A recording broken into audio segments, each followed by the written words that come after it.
at 8338-ROCKET. That's rocketmortgage.com or call 8338-ROCKET. A verified approval is based on an underwriter's analysis of your individual financial information, appraisal, and title report. Call for cost information and conditions. Equal housing lender licensed in all 50 states and MLSConsumerAccess.org, number 3030. PR927FM.com is the Pirate Nation's home to stream Pirate Radio live or archived anytime. The back-to-back defending state 2A champs from Farmville Central and Larry Williford, their excellent coach, joins us. All right, now as a coach, what do you do as far as the COVID now in the playoffs? I mean, I don't. You guys aren't testing. They're not going to move a game for you. I mean, if you can't play, I guess you're out, right? You pray. Yeah, I'd say. Your team can do everything the right way, and you can still get popped on the other side from the other team. Right. So that goes into the luck aspect. Are you lucky enough to stay healthy? Your team and the teams you've played. PR927FM.com, the voice of the Pirate Nation.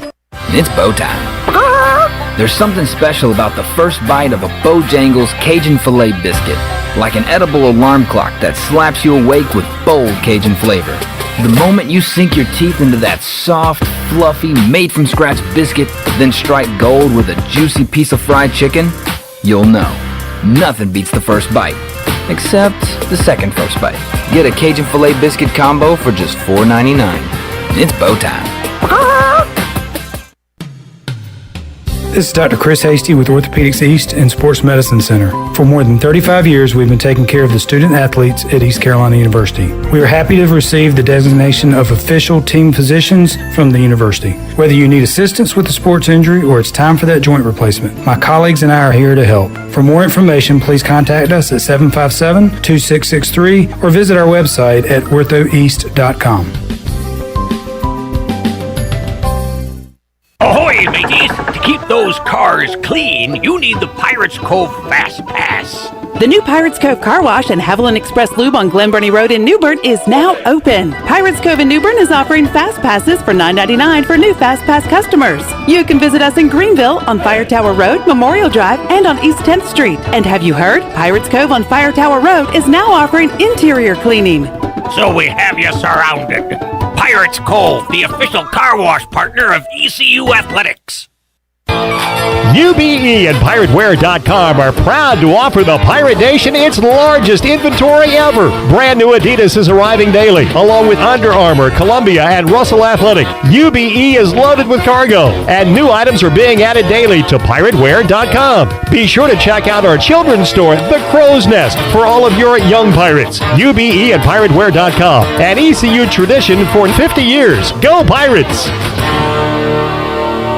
Did you know your small change can make a difference? The next time you visit McDonald's, please consider rounding up for the Ronald McDonald House. Your change adds up and can help many folks in Eastern North Carolina. Just $10 can provide a free night stay for families with sick children here in Eastern North Carolina and across the state. Just ask your cashier at checkout or choose to round up for RMHC when ordering through the McDonald's app. Thank you for visiting your local McDonald's owned by Dixon Foods and for your support of the Ronald McDonald House of Eastern North Carolina. Your future is yours to create, and with the leadership development of Army ROTC, you're capable of taking command of it. Even in the midst of a pandemic, enrolling in Army ROTC prepares you to thrive as a full-time college student. Our specialized elective courses will equip you with the skills necessary to succeed in life, all while earning money for education. A strong future takes a strong force. Find out how to lead at goarmy.com/ECU. To learn more, contact Dale Anderson at 252-622-5346 or Anderson DAL at ecu.edu. If you missed Pirate Radio Live, you missed Tim Dowse. He's the new special teams coordinator. Multiple punters on this roster who have experience with John Young, and a guy who's just about as old as you are, Coach, Luke Larson, the Aussie, as well. Right. So you got an interesting mix there at punter, too. Yeah, strong legs, though. Strong legs in both of them. Competition. I think it made John better last year, looking at his film from the last couple of years here under Coach Houston. Luke continues to get better, and we push straight into this offseason. But there'll be competition and diversity and different skill sets on what they can do, too. Pirate Radio Live, weekdays from 3 to 6, right here on Pirate Radio, the voice of the Pirate Nation. This is Pirate Radio, WGHB Farmville, 1250 and 92.7 FM Greenville, WDLX Washington, 930 and 104.1 FM Washington. The following is an exclusive presentation of Pirate Radio, the voice of the pirate nation. Welcome to Pirate Radio Live. You can paint this one purple. Now live from the Pirate Radio studios in the heart of the pirate nation, here is your host, Clip Brock. Hello, everyone. Welcome into Pirate Radio Live on a Wednesday. Clip Brock here with you inside the Pirate Radio studios and coming to you on Pirate Radio 92.7 FM in Greenville, 104.1 in Washington. We are live online, pr927fm.com. You can find us on 1250, 930. You can follow us and watch the show on Facebook Live and YouTube Live as we are streaming there. Make sure you are subscribed to Pirate Radio TV on YouTube, and you can see this program, The Brian Bailey Show, all of our post-game videos like the one last night following an ECU victory over the Duke Blue Devils in baseball, which we will recap during today's program. We got a lot to get to on today's show. Well, let's run over the guests real quick because we got a lot of them coming up. Nate Connor, the head football coach out at D.H. Conley, getting ready for this spring 2021 football season. That's ahead of the fall 2021 football season coming up in August. They will begin play on Friday. We will get the thoughts of Coach Nate Connor coming up in about 15 minutes or so. Later on in hour number one, we'll talk some Charlotte Hornets hoops and some NBA with Spencer Percy. He's part of the BuzzBeat podcast. And this week on their podcast, they had a Hornet on the show, Miles Bridges. So check that out if you are a basketball fan. We will talk to Spencer about this Hornets West Coast trip. And also, hopefully, we'll have some news soon on the second half of the NBA schedule. Right now, the Hornets have 5 more games on their schedule, and that's it. The way the NBA did it this year, they just had a first half schedule put out, and they'll put out a second half schedule coming up soon. We'll talk about that and more coming up with Spencer Percy. At 4 o'clock, we have the Hammer, Jason Hamilton, ECU women's soccer coach. We'll talk about what's going on early in their season.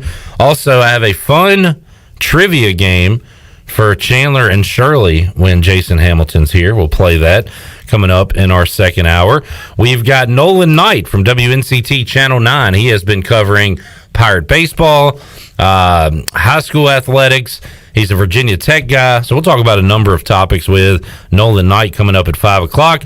And at some point during today's show, you will hear from Cliff Godwin and Thomas Francisco following the Pirates' victory over the Duke Blue Devils on Tuesday at Clark LeClaire Stadium. So we got all that going on and some big breaking news.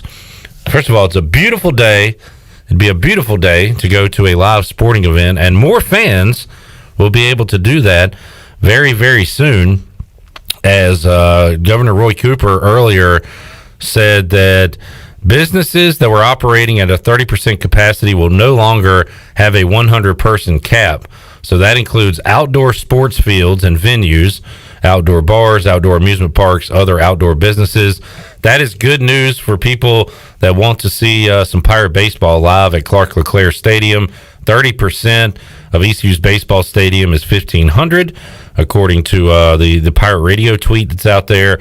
So that is the news today. Shirley Rhodes will bring you in Chandler. And Chandler, it's good news for the Caniacs and the Charlotte Hornet fans as well out there. I believe they will be able to open at a 15% capacity.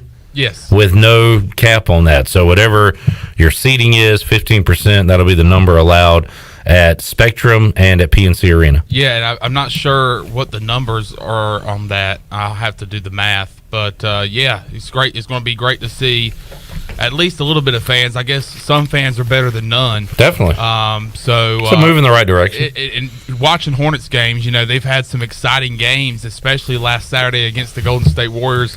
It would have been great to see a packed hive in Charlotte at Spectrum Center to see Terry Rozier sink that game winner. But yeah, it's going to be great to see some fans back in seats. Terry Rozier also hit a big free throw in that game, and yeah, Terry Rozier. Chandler doing his Eric Collins impersonation. Chandler is our resident Frank Caliendo now. Eric Collins, man, I love. The thing about Eric Collins is that whenever he first took over for Steve Martin, I guess I just had that sour taste in my mouth. Like, this isn't Steve Martin. Like, I just can't get. I don't like this guy, but he has really grown on me, and I guess more because the Hornets are actually very fun to watch. Because he would be excited for a 12-27 Hornets basketball team, so it just wasn't that fun. It's all right, dude. Like, I appreciate you trying to get the fans all hyped up, but now that the Hornets are actually pretty good, I can't get on board yet. He's kind of growing on me. And 5 minutes ago, and we'll go over this. TNT has released their second half schedule. Guess what? No Hornets on that because national. Oh, excuse me. It just released, right? Thursday, April 1st, Hornets versus Nets on TNT. Wow. So thank you, LaMelo Ball, for getting the Hornets on national TV. All right, Shirley Rhodes. Good news today. Hello. Shirley, that is a bright pink shirt. I like it. Puts me in a good mood. More of a coral color. You know I don't wear pink. Okay, that is coral. Chandler going with the mint today. That is a good look as well. Hornets. Going with a little spring color, y'all trying like to help us out. Easter basket over there. I know, very right? nice, very nice. Shirley, anything else to add on Roy Cooper? We mentioned it a moment ago. That's the top story today. Yeah, pretty much what you said. They're allowing 30% capacity for outdoor sporting events with no cap. Now, there was a cap at 30% capacity at 100. They would just top you off at 100. That does not exist anymore. It's just straight 30%. Bars, indoor sporting arenas, and movie theaters will go to 30% capacity with a 250-person limit. And then businesses can stay at or expand to 50% capacity, and they have moved back the cutoff for alcohol sales. Originally, it was 10 p.m. Now they've moved it to 11 p.m. So even though it is very small incremental steps, at least it's in a step in the right direction, so we'll take that. Other news going on. The American Athletic Association just announced that Memphis and South Florida, they were slated to play on March 3rd, which I believe is Wednesday of next week. They have now moved it up a day, and they will play on March 2nd at 9 o'clock for the tip-off. And we've got several sports going on right now as we speak. Right now. The ECU softball team, Courtney Oliver's team, is at Charlotte, and they are underway as of right now. And ECU is already up 1-0 in the top of the first inning. And we'll see who... I wanted to see if I could figure out who it was that scored, but Bailey Ledvina singled down the left field line, and Ashley Enai scored, so they are up, and they just scored another run as Logan Estes doubled down the left field line. All right, good start. 2-0 with 2 outs at the top of the first for the softball team. The lacrosse team, the ECU lacrosse team, is currently in action right now, and unless they have scored again, it is 1-0 Campbell. They're taking on Campbell as we speak, and then the women's basketball team will be in action at 6 o'clock as they will take on Cincinnati. So this that's is all what we've tough got to keep up with. Yeah. I mean, everything's happening. Yeah, so we'll keep you up to date, at least with the softball and lacrosse, because that's going on right now. And but that's, as far as sports news, that's what I've got so far at the Shirley Rhodes news desk. All right, good deal. A lot going on. We'll keep you up to date on all of that. Great night in college basketball tonight. NC State is at Virginia. That's at 6:30. Florida State, the number 11 team in the country, is at Miami. Alabama and Arkansas. Arkansas a favorite there against the 6th-ranked Tide. That is a good one tonight, 9 o'clock on the Deuce. DePaul is at Creighton, and Tennessee at Vanderbilt. That's the top 25 action. Big one at 5 o'clock, St. Bonaventure at Davidson. We'll keep an eye on that one here. Nice shirt. In the Pirate Radio Studios. Bonnie Ball is back at 5 o'clock. Big one against Davidson. Bonnies are like on the last 4 in line on Joey Brackett's bracketology, so they need to win coming up at 5 o'clock. Speaking of win, it's Victory Wednesday. It's also Win It Wednesday, and we are giving away 3 $20 gift cards to The Place. The Place, you can be on the lookout for new spring and summer drink specials with patio seating on the waterfront. The Place is open for lunch Tuesday to Saturday and an elevated style dinner Thursday through Saturday, brunch on Sundays. Check out The Place on Facebook and social media to get all their seasonal menu offerings along with the original favorites and extended spring hours. The Place on Main Street in Washington. If you need a visual, check out the Pirate Radio social media where we put out It Is Win It Wednesday, and they attach some pictures. And man, looks phenomenal. Some awesome food at The Place. And we will be giving away a $20 gift card in hour 1, hour 2, and hour 3 of today's show. So we'll have 3 winners coming up. Chad, you got to get in here. I mean, Chad, you're like me. God, you like to eat. 3 winners today. Today could be your day. Or you could lose again, and it could be 3 other people. So we'll find out. I do have one other interesting piece of news. This is college football news. Okay. UCLA. Now, of course, we're talking a couple of years because, you know, we are back to scheduling games so far in advance. It's almost ridiculous. UCLA has added home games with Alabama State in 2022 and North Carolina Central in 2023. And that replaces some of the home-and-home series that were canceled by Michigan. Now, the schools are going to bring their world-renowned bands to the respective games. In case you don't know, Alabama State has the mighty Marching Hornets. They are world-renowned. And if you've never heard this band, I strongly recommend that you do, because North Carolina Central has the Sound Machine Marching Band. And if you've never heard them, that's like, I know a lot of people, if you know marching bands, there's one in Ohio State called the best damn marching band in the land, the best damn band in the land, I think is what it's called. And they're probably famous because they have very innovative halftime shows. But if you want like a downright just killer band that, you know, is for like entertainment, North Carolina Central has a great band. But they're going to allow them to perform at their halftime at UCLA. Are they as good as Led Zeppelin? I was about to say, when you keep saying band, I expect you to be like... marching band.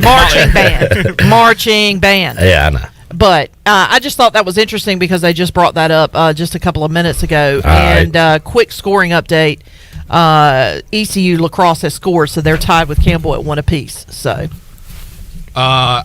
excitement time! Excitement time! Excitement time! I have some people doing the math for me. Jessica Lawrence, about an hour ago on Twitter, said that, so if my math is correct, 2,800 people should be allowed in PNC Arena for games with the new order. So, Chandler, instead of doing very minimal work, you just take randos off Twitter and read that. All right, well done. Just trust them. Work smart, not hard. There you go. Everything on the internet is true. 2,800. All right, what about Spectrum Center? I would have. Let me guess, you're going to wait for somebody to put that out. I'll wait till Spencer Percy posts something about it. All right, fine. But you think about that. I mean, 3,500 for a football stadium. I remember going to the Tulane game for ECU football this past year and thinking, man, there's still. It kind of looks like a spring game. But when you think about an enclosed arena, I feel like 2,800 people is going to make it seem more legit. Yeah. Maybe, and so it would probably look a lot different. And hopefully you can have some kind of normalcy to sports. So, yeah, for a basketball game especially, and maybe hockey, I mean, at least there'll be some type of atmosphere there. Right. And you can be a part of the game. Well, like I said, some atmosphere is better than no atmosphere. Well, ECU has 2 home basketball games left on the schedule. Yeah, I saw Igo tweeted that out, that there will be Pirate fans being able to watch at least 2, hopefully if they get the games in, the last 2 games for ECU basketball. So what is the capacity at Minji's? What, 8,000? 8,000. So what's 30% of 8,000? Well, 50 would be 4, and 25 would be 2. So somewhere between that. Wait till somebody tweets. Roughly about 3,000. I think I did that math right.Id I? No, I don't think I did that right. Where the hell's my phone? I got a calculator on this. Redbeard says the Spectrum Center can sit 450.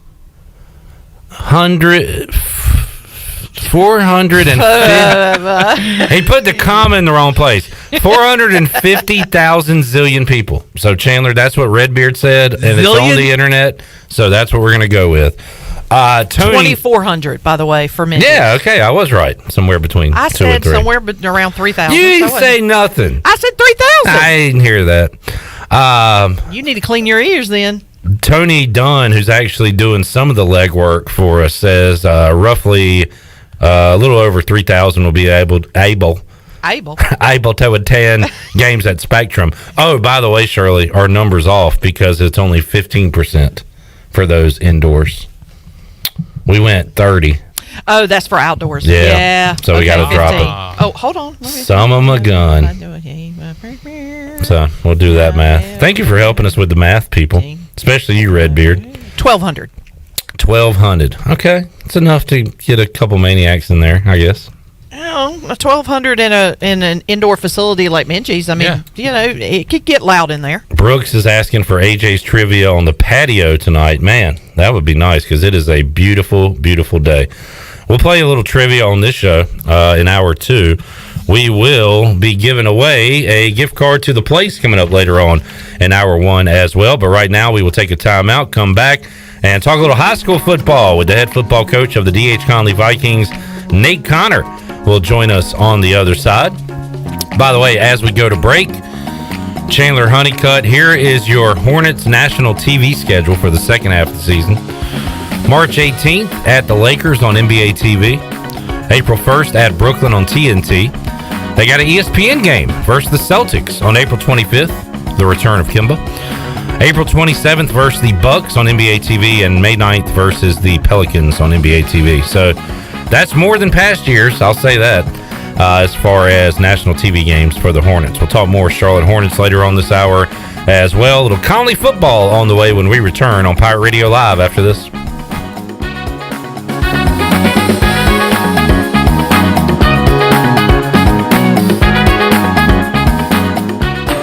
Did you know time spent outdoors can help improve your children's health and bring balance to their life? The Outdoor Heritage Advisory Council invites you to join the Patch program. This program is for any child under the age of 16 and includes activities like fishing, hunting, and hiking. These are just one of the many ways you can earn the exclusive patches from the Outdoor Heritage Council. For more information on how to sign up and get your adventure started, visit outdoorheritage.nc.gov. These peaches purple! Classic sports moments never get old, and neither does classic food from CPW's. CPW's classic menu is back with all of your favorites like tortellini CPW's, Cajun chicken and pasta, classic lasagna, the garbage pizza, the stromboli, calzone, Atlantic salmon, the Cajun fried shrimp wrap, and more. Start every meal off with your favorite beverage and CPW's fresh baked bread and garlic butter. CPW's, serving classics in Greenville since 1995. Stanton Square near the hospital. With rates being historically low, now is the best time to buy or refinance your home. This is Talbot Green with Angel Oak Home Loans. Now is the time to take advantage of the opportunity to buy more home or refinance your current mortgage. The combination of our local team's experience and Angel Oak's wide offerings of products from standard conventional, government, and portfolio loans has something for most financial situations. For more information, call Talbot Green, Joanne Weir, or Wanda Hager at 751-2060. NMLS 1719250 and 685-842. Equal housing lender. University PC Care has been busier than ever repairing personal PC and Mac computers and iPhones during this pandemic. And we thank you for your support. Now, with everyone streaming and doing work from school and home, you may have discovered that your home Wi-Fi just isn't cutting it. It may be time to upgrade your home network, and University PC Care can help. To make a network assessment appointment and discover upgrade options that fit your home, go to talktowilliam.com or learn more at universitypccare.com. BMS Builders is your premier custom builder in eastern North Carolina. With Blackwood and Mills Creek in Greenville, Dalton's Cove in Farmville, and Belmar and Ayden, these are just a few of the developments featuring BMS Builders homes. They can build the home of your dreams. Just ask Dr. Dennis Ross in Greenville or East Carolina football coach Mike Houston. They built their homes, and they can build yours as well. BMS Builders. Give them a call at 916-1578 for BMS Builders. They say nothing in life is free, Well, we're here to tell you they're wrong. Because when you switch to US Cellular, you can get the Samsung Galaxy S21 5G for free with no hidden requirements. That's right, the Samsung Galaxy S21 5G has launched and you can get it for free with no hidden requirements. US Cellular. Terms and conditions apply. See store or uscellular.com for details. Does the idea of going to your local U.S. Cellular store make you feel a bit uncomfortable? Tired of the hassle of waiting and wearing a mask? Let Toby Williams and his outside sales team take away that worry. They will come right to your home or office and drop your phone off on the porch or at the front desk for you. Saving you time and worry is what the team at Cellular Warehouse is all about. Call Toby today at 252-799-7051 and let them help you with all of your wireless needs. Cellular Warehouse, your local U.S. Cellular authorized agent. Over 32 years ago, the Ronald McDonald House of Eastern North Carolina opened its doors as a place to help families stay together and close to the care they need when they have a sick child. With the addition of a second Ronald McDonald House inside the Maynard Children's Hospital, our need to serve is greater than ever as the medical community flourishes. Help us expand our mission of keeping families close as we grow to meet that need. You can show your support by making a donation to the Ronald McDonald House. Visit our website today at rmhenc.org for more information. Thank you for your support. This is ECU Assistant Football Coach Roy Tesh, and you're listening to Pirate Radio, the voice of the Pirate Nation.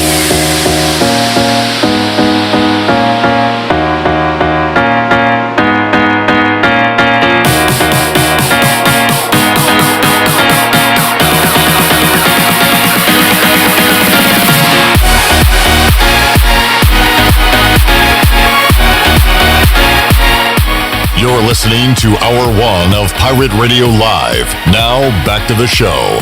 Welcome back. If you've got damage, let's talk damage from wood rot, fixed. Damage from smoke or fire, fixed. Damage caused by water, fixed. If you've got damage, use a contractor that works for you and not your insurance company. Visit fixednc.com today or call 999-0001. That's 3 9s, 3 zeros, and a 1.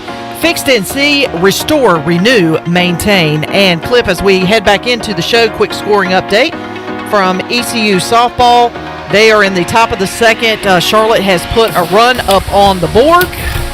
It is 2-1 ECU in the top of the second, and ECU's lacrosse team is trailing Campbell 3-1. And so there you go. Don't damage the equipment. Troy's going to have a fit. I'm having a fit. Well, if you got damage, call him first. You know what? While you were reading that, Shirley, I saw on Twitter.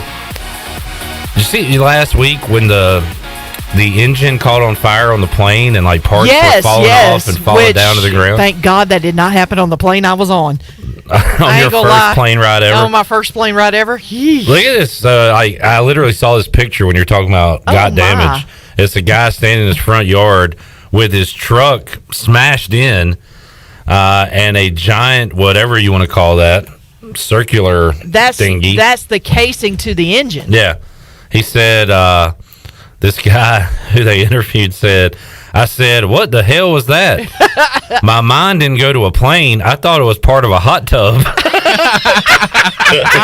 it is like a big circular object. What the hell hot is that? tub time machine. But really, like if you That's saw a that. hot tub falling out of the sky is what that is. It's raining hot tubs. Or at least parts. Raining hot tubs. Hallelujah. But honestly, if I saw that in the front yard, I would not think it came from a plane. I would think it was like a UFO or something. I don't know. That's well, nuts. I mean, I guess maybe the question would be is if he saw it fall out of the sky, or if he just heard this really loud noise and then came outside and was like, "What is?" Because my first thought would be, "Oh, something like if he was near a road, like maybe something flew off a truck." You know, like one of those big delivery trucks that, you know, are supposed to be strapped down and usually they're not. So that would be my first thought. I wouldn't think something was falling out of the sky. I mean, but think about that. If you're just standing in your front yard and all of a sudden things start falling out of the sky, I mean, that's just not... I mean, forget the fact that that's dangerous, you know, that could kill you if it lands on you, but just in general, things falling out of the sky while you're standing in your yard is just barely missed the house for this particular guy. The guy walks outside and goes, "Hot dog, I've got a hot tub out here."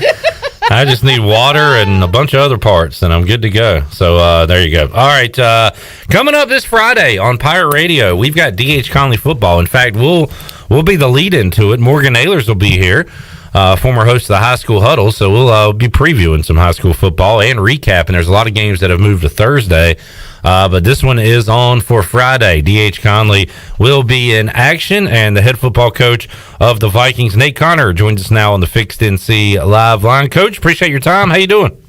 Great to be back on here, Clip. Doing excellent. It's football season. It's exciting. It is. It's different. It is exciting. Coach, let me get a couple of COVID-related questions out of the way, and then we'll talk football because we do have to address it. It's the elephant in the room. I'm wondering, the build-up to this season with practice, with what you're telling your players when they leave practice to try to keep them safe, healthy, eligible to play, how has all that been different this year from years past as you prepare for a season? I tell you, it's been a challenge, Clip. Our guys have been outstanding through all of it. They have been optimistic. They have trusted in us, and they've done a fantastic job. You know, we started in the summer getting to work out, and you know, we're just going out to work out right now, getting some exercise, getting back in shape, doing a little lift and everything else. Then we started some football activity, all with the hopes of maybe playing in the fall. And they had to be optimistic then. We had to be ready to play in the fall, and then it got pushed till later, so we had to continue to go through and push, and we had to, you know, really make sure we focused in on academics through this virtual challenge, and that was all new for everybody, and all the protocols, and we make sure, you know, we do our best part of being vigilant of wearing masks and being cautious who we surround ourselves with, and it's been a challenge. Our boys have been great through it all, though. Nate Connor joining us on the Fixed NC Live line, and another one, Nate. It takes two to tango, so you got to make sure your opponent's good to go too. On that note, you know, how much are you checking in with the opponent to see if they're good to play? And also, is it one shot to play? You know, are there any makeup dates if a game can't get in? Is it kind of one done here? If a team can't go, then you just move on to the next week? Yeah, there's not a lot of flexibility in the schedule. We got 7 weeks to play 7 games. And that's a little bit of a challenge. So you just hope that everybody on both ends is doing their part. You hit it right on the head there. The big part is we can do everything we can on our end, and if something happens on the other end, we're going to miss a game still.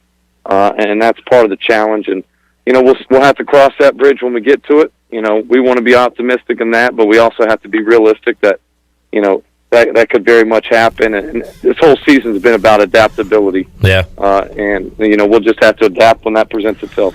Let's talk about the guys on the field who will be making a name for themselves on Friday nights here on Pirate Radio. D.H. Conley football back on Pirate Radio. Coach, who's the quarterback leading the way? Who are some of the weapons on offense we'll be hearing about on Friday? You know, it all starts up front, really, before we talk about the quarterback play and those skill guys. We've got some veteran guys coming back on the offensive line that we're excited about what they're going to do. You know, so it starts with Trey Cobb, who's a rising senior, or who is a senior right now, and he played about every snap for us on the offensive line last year, as well as Trey Anderson. Those are 2 returning key guys. We've had, you know, those big boys coming up. We got some other guys, Taekwon Gibbs, and we got some young guys we're excited about there. But then, you know, and then we're going to try to get the ball to our guy, LaShawn Atchison, who was a returning player. He was a special player last year as many ways as we can. He truly is a great football player and can do a lot of different things. So we want to get him touches, and we got some new skill pieces coming in. We got a guy in Bryce Jackson who's our quarterback, who we think is going to be that guy, and who's done a good job all through the scrimmages and everything else. And then we have some receivers that are going to look to step in with some guys that graduated out, and some guys that'll probably play some both ways. Some guys that played some DB last year will play some receiver for us as well. On the defensive side, Coach, who will you be leaning on this year? How do you like your D heading into the season? You know, it starts up front there, too. I think the lines of scrimmage are where these games are won, and Rashid O'Neal is a returning defensive lineman, and we're excited about what he's done so far and the way he's worked through all this. He's really improved himself through this whole time in his body. Brock Lazier, who plays some D-line who for us last year, who's a great running back as well, has done a really nice job developing at linebacker, and we're excited about him playing some linebacker in his body frame. And then on the back end, Khalil Harper and Deshaun Blunt play some safety for us, play a little bit of everything in the defensive backfield. And they're two elite players, we feel, on that back end to help tie all that together. Nate Connor joining us, Coach. I think back to August, I had Todd Lipe from Aiden Grifton here in studio, and he said, he wanted the High School Athletic Association to just make a determination, just tell us when to play, if it's in the fall, if it's next spring, whatever. And I think it was the next day they came out with their announcement. They were pushing it to the spring. But, I've been kind of thinking about that, especially when you talk about upperclassmen, seniors, like this is their last shot. I got to imagine that they are fired up to get on the football field and play an opponent on Friday after this long wait. And like you said, your guys have been doing everything they possibly can and going over all the guidelines to make sure they can get between the lines and play a football game, right? Absolutely. Now, that's spot on. Our boys were really excited to scrimmage we actually moved it to Saturday morning because of the weather and everything else, and they were excited to get out there. And, that they know what can be taken away from them. And they unfortunately had to deal with that, and they're just so happy to get the opportunity. And Coach Lipe was absolutely right. It was challenging going through the summer and going through the start of the fall, having, you didn't know if we were going to have to play in October. Yeah. And it was, let's really work hard to prepare in case we get that call, and then not knowing if it would happen or not. And then finally kind of getting a date, it settled some things down, I think, in that. And I think the state worked really hard to make that happen. Nate Connor joining us. Nate, you'll see the conference right at the beginning of the season and throughout the season, and that's a challenge too. I'm sure you like a couple of games non-conference to get your guys ready for league play, but you start right away with conference play, and I don't know, that's got to fire you up a little bit too, right? That you'll go ahead and get into conference play week one. Well, they're all important starting week one. They all matter. It's all going to be important to conference standings, and we always like to play a challenging non-conference schedule to figure out who we really are. Yeah. To kind of iron out who those things are, develop our team, figure out what works, what our identity is going to be as we go through this thing. And, we have to have a good idea of that already, and that's going to continue to mold. The good thing is everybody's in that. Everybody's dealing with that same thing, but we got to be ready to play right away week one. Nate, with all the time off from D.H. Conley, there was a lot of time off, pauses with ECU football last season as well. How much were you able to connect and keep up with Holton Naylor, C.J. Johnson, your former players that are now Pirates? We've got to spend a lot of time with them over this COVID time and quarantine starting back in April. And that time we were able to get out and work out some and get back to what we love to do. The one thing about those guys is they love football. And any opportunity they could get, they dealt with their own challenges through the summer and everything else, trying to get workouts in and facilities, and we were able to get some stuff done. And I really enjoyed.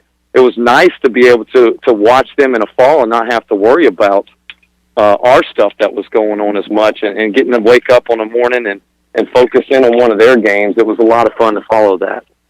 Speaking of fall, and I know that you are one day at a time, 1 week at a time, but there's, I guess, another season coming up later this calendar year, Coach. Do you think about that at all? Do you plan ahead what fall is going to look like with your team, with your roster, with football, or are you, I guess you're all focused on what's about to happen, right? I think we're definitely focused in the moment and just trying to make sure we can do everything we can right now. But there's also, look, these sophomores aren't typical sophomores that you would have in a normal season. Yeah. They're much more mature and much older at this point in their year. Now, seniors also much more mature and older too, so there's still that gap. But I think it's very beneficial to those sophomores that have been able to go through that, and now they'll get maybe some varsity experience because they got to turn around and be ready to be juniors and contribute to this team the next year. So I think that's something we're always keeping in the back of our mind. Hey, if we can get a guy some reps here, if we can get them an opportunity to develop a little and see what they got, it gives us an idea what our future is. And finally, Coach, what's your scouting report on the opponent coming up on Friday night? Well, here's the challenging thing with that. We scrimmage at different times, and the way the weather was, it didn't allow for them to be at a facility. They actually had to go to a community park. I think that had some good turf or some field turf and get it in, and we didn't hit any film on our opponent. So we just had to go based off of some things we know with them in the past, and we're going to have to get out and play football. In the same sense, they weren't able to exchange anything with us, and we kind of have to base some rosters off of what they had and everything else. I know those boys are going to be excited to play too. They've been waiting a long time. They always have some athletic kids that play hard, and they're going to be chomping at the bit to get an opportunity. You mentioned something there, Coach, that I hadn't thought about. The field itself. It has been a brutal, wet winter. We've had a string of some nice days, but man, there's still water standing in some places. How about the field out there at D.H. Conley? Is it ready to go for Friday night? It's going to be a sloppy mess. Yeah. I think that's this time of year. Look, we're in February in eastern North Carolina. We've had a ton of rain. We've spent more time in the gym the past couple weeks than, maybe what we would typically in a season we've probably done in the past week or two.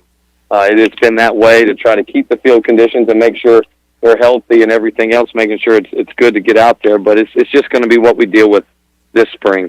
There's not a lot of dry time outside. There's not a lot of sunshine, right, to help dry the fields out. And it's just a challenge that we're all going to have to continue to adapt to. It's not what we want. We want the best conditions, but we'll make the best of what we got.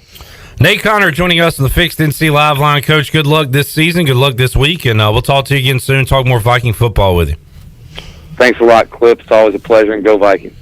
All right, there is Nate Connor, the head football coach at D.H. Conley. They get underway 6 o'clock coming up this Friday. We'll be going to that right after our Friday edition of Pirate Radio Live. So stay tuned after the show on Friday and catch some D.H. Conley Vikings football.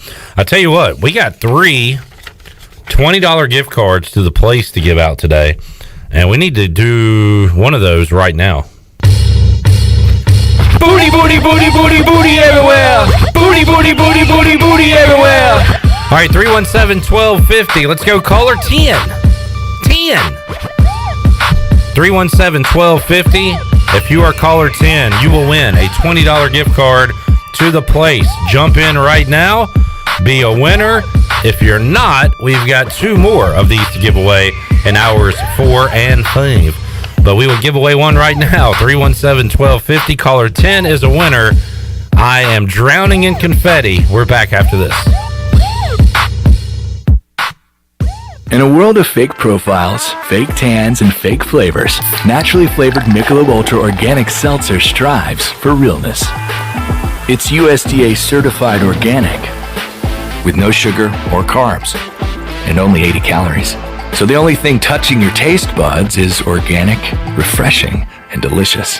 Michelob Ultra Organic Seltzer, as real as it tastes. Enjoy responsibly, not a low-calorie food. Anheuser-Busch Michelob Ultra Organic Seltzer, IRC Beer, St. Louis, Missouri 63118. Introducing new Domino's Carside Delivery. Now when you carry out, you don't even need to leave your car. So you don't have to interrupt your favorite song. It's time to drive down to the rock show. Or interrupt your kid's favorite song. We'll be friends just for one day. You can interrupt this, actually. Try Domino's Carside Delivery when you carry out 3-topping pizzas for $7.99 each, and we'll carry out your order to your car contact-free. Carry out only. You must ask for this limited time offer. Prices, participation, and charges may vary. Excludes XL and specialty pizzas. Crust availability varies by size. Message and data rates may apply when using Domino's Carside Delivery. Introducing Tommy Club, the best car wash value anywhere. Starting at just $19.99 a month, you can wash your car as often as you like, and also take advantage of our express lanes exclusively for Tommy Club members. You can enjoy a gentle belt conveyor ride to a spot-free shine faster and as often as you like when you're a member of Tommy Club. Plus, our vacuums and mat washers are always free. We're Tommy's Express. Tommy's Express Wash, now open on the corner of Greenville Boulevard and Red Banks Road in Greenville. For years, Callie Ann Phelps has been singing about Phelps Chevrolet. Phelps Chevrolet is the one for you. Low prices, service too. See the big dealer right away. Carolina's finest, Phelps Chevrolet. And you'll agree with what Skylar Phelps has to say. Nobody beats Phelps Chevrolet's prices. Nobody. The name you can depend on. Phelps Chevrolet. Get you one. Find new roads with Chevrolet. Then come find yours at Phelps Chevrolet in Greenville. With rates being historically low, now is the best time to buy or refinance your home. This is Talbot Green with Angel Oak Home Loans. Now is the time to take advantage of the opportunity to buy more home or refinance your current mortgage. The combination of our local team's experience and Angel Oak's wide offerings of products from standard conventional, government, and portfolio loans has something for most financial situations. For more information, call Talbot Green, Joanne Weir, or Wanda Hager at 751-2060. NMLS 1719250 and 685-842. Equal housing lender. At Tiebreakers, we pride ourselves on serving big, juicy wings. I'm talking big and juicy.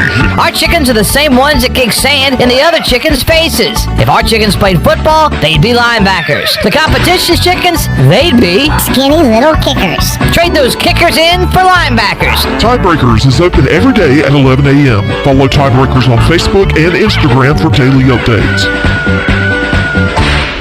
Hi, I'm Annalie Newhoff. And I'm Rob Campbell. And we are with CopyPro. We have been locally owned and operated here in Eastern North Carolina for almost 50 years. CopyPro is the leader in office technology. Does your business struggle with keeping printing costs low or producing professional documents? Here at CopyPro, total customer satisfaction is our #1 priority. We have a variety of solutions to help reduce your printing expenses and make your business more productive. Call us today at 1-800-682-6558 or online at copypro.net. CopyPro. We are the professional office systems people. The best place for delicious food and great prices is Familia. Familia has something for everyone, like New York-style pizza, lasagna, chicken, veal, or eggplant parmesan, homemade meatballs, plus a variety of seafood selections and favorites, like the steak burger and southern pork chop. If you need food to go, Familia's drive-thru window is open and ready for all takeout orders. Familia, Fire Tower Road near Pitt Community College, and FamiliaNC.com. Pirate Radio. And you write that down, because when you're at East Carolina, you go for it every time. Or you don't coach at East Carolina, you don't come to East Carolina, you don't play at East Carolina with a weak heart. Write it! The voice of the Pirate Nation.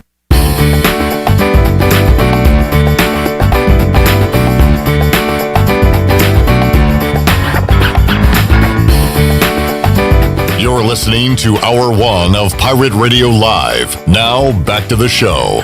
Welcome back. Have you heard the news? American Airlines is back and has resumed service to Pitt Greenville Airport. Reservations are available now at aa.com. Whether you're flying for business or for pleasure, enjoy the friendly convenience of flying from your local airport to get you where you're going and then back home again safely. For your next trip, remember, American Airlines is back at PGV, and you can book today at aa.com. Pitt Greenville Airport, where the Pirates fly. Congratulations to Tyler Harrison of Greenville, picked up a $20 gift card courtesy of The Place. You can be on the lookout for new spring and summer drink specials with patio seating on the waterfront. The Place is open for lunch Tuesday through Saturday, and an elevated style dinner Thursday through Saturday, and brunch on Sundays. You can check out The Place on Facebook and social media to get all of their seasonal menu offerings, along with the original favorites and extended spring hours. The Place is on Main Street in Washington. And quick scoring updates for you, Clip. ECU Lacrosse has rallied. They now lead 6-4. That's what I'm talking about. And the top of the third, and ECU is up to bat. The game is tied at 2 apiece. So that's where we are with those two games. So I'm kind of flipping between the two to keep you updated on those scores. All right, sounds good. We'll keep you up to date on those as we move along here on Pirate Radio Live. The Hornets in action tonight. A lot of games tonight in the NBA. Hornets at the Suns. That's going to be a tough one for Charlotte. NBA slate headline tonight by Lakers at Jazz. Jazz are the best team in the NBA at 25-6, and they are big favorites tonight over the Lakers. We'll talk about what's going on in Charlotte land with Spencer Percy from the Buzzbeat podcast. He joins us now on the Fixed NC live line. And Wait Shirley's a minute, trying to I don't hook have up. him ready yet, so give him just a second. Shirley's hooking up with Spencer as we talk. In fact, I guess now is a decent time to mention, because we talk about it during the conversation. I asked him, when is the second half schedule going to be released? And he said probably around 3 o'clock. We recorded this interview earlier. So we talk about that during the actual interview. And Chandler, I've got the Hornets' second half schedule. So after this chat with Spencer Percy, we'll go over some news and notes with him. All right, let's get to Spencer now. Spencer, how are you doing? I'm doing pretty good. What a beautiful day outside after all this rain we've seen. Yeah. It's going to be 70 degrees. So as soon as I'm done with you, I'm going to try to get outside and get a walk, man. It's a beautiful day. It has been so nasty and wet. Great to see the sunshine.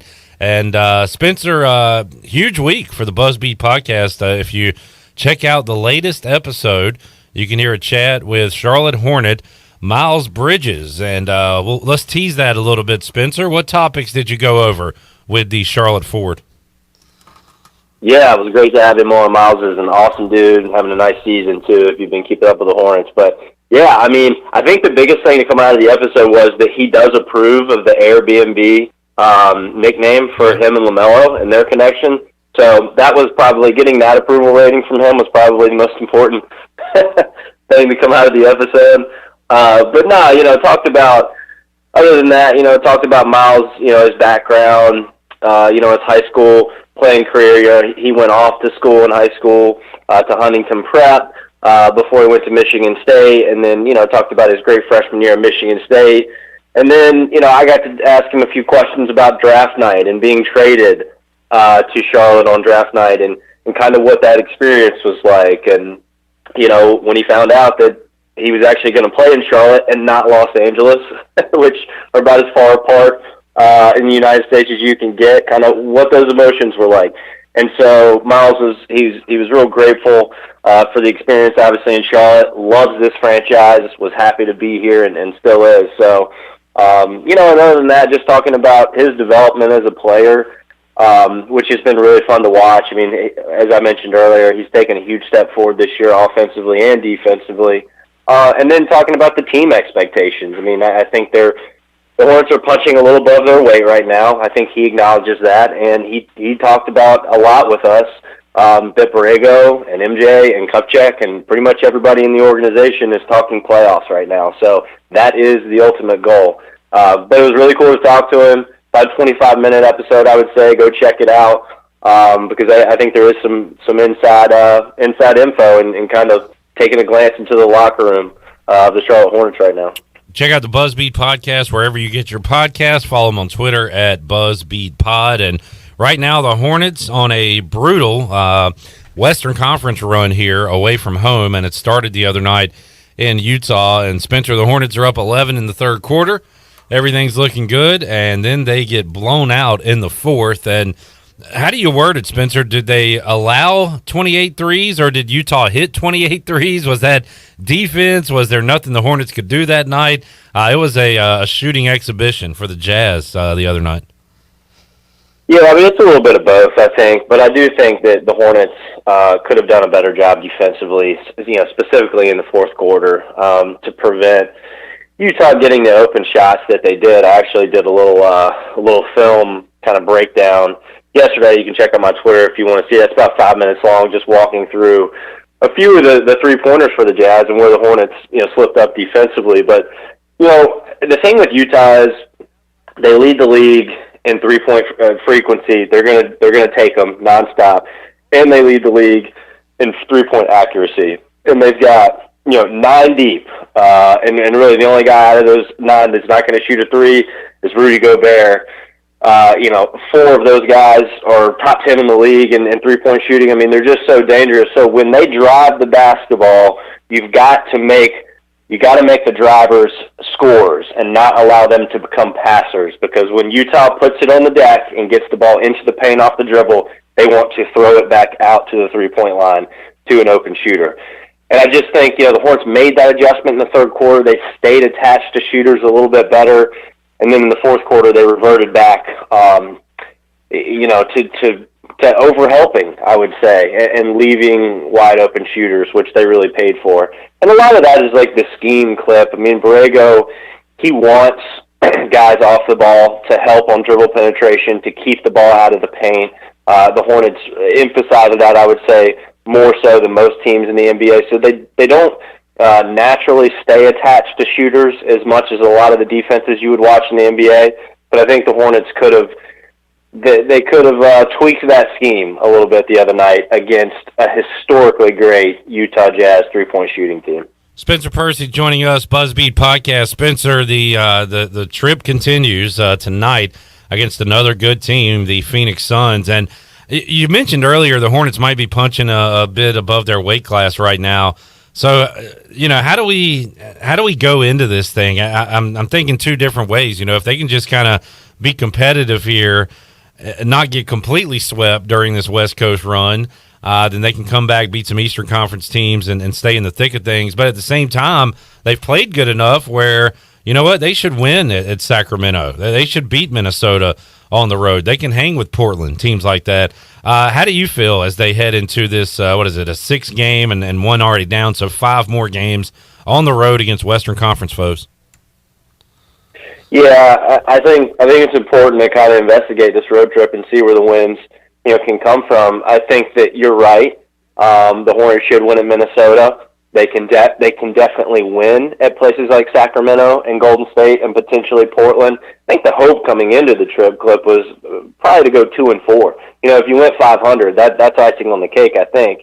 I think some of the silver lining here is that, Sacramento is on the East Coast right now on their East Coast trip. Golden State is as well. We saw them in New York last night, and we just saw them in Charlotte the other night in a fascinating end-of-game situation that turned into a Hornets win.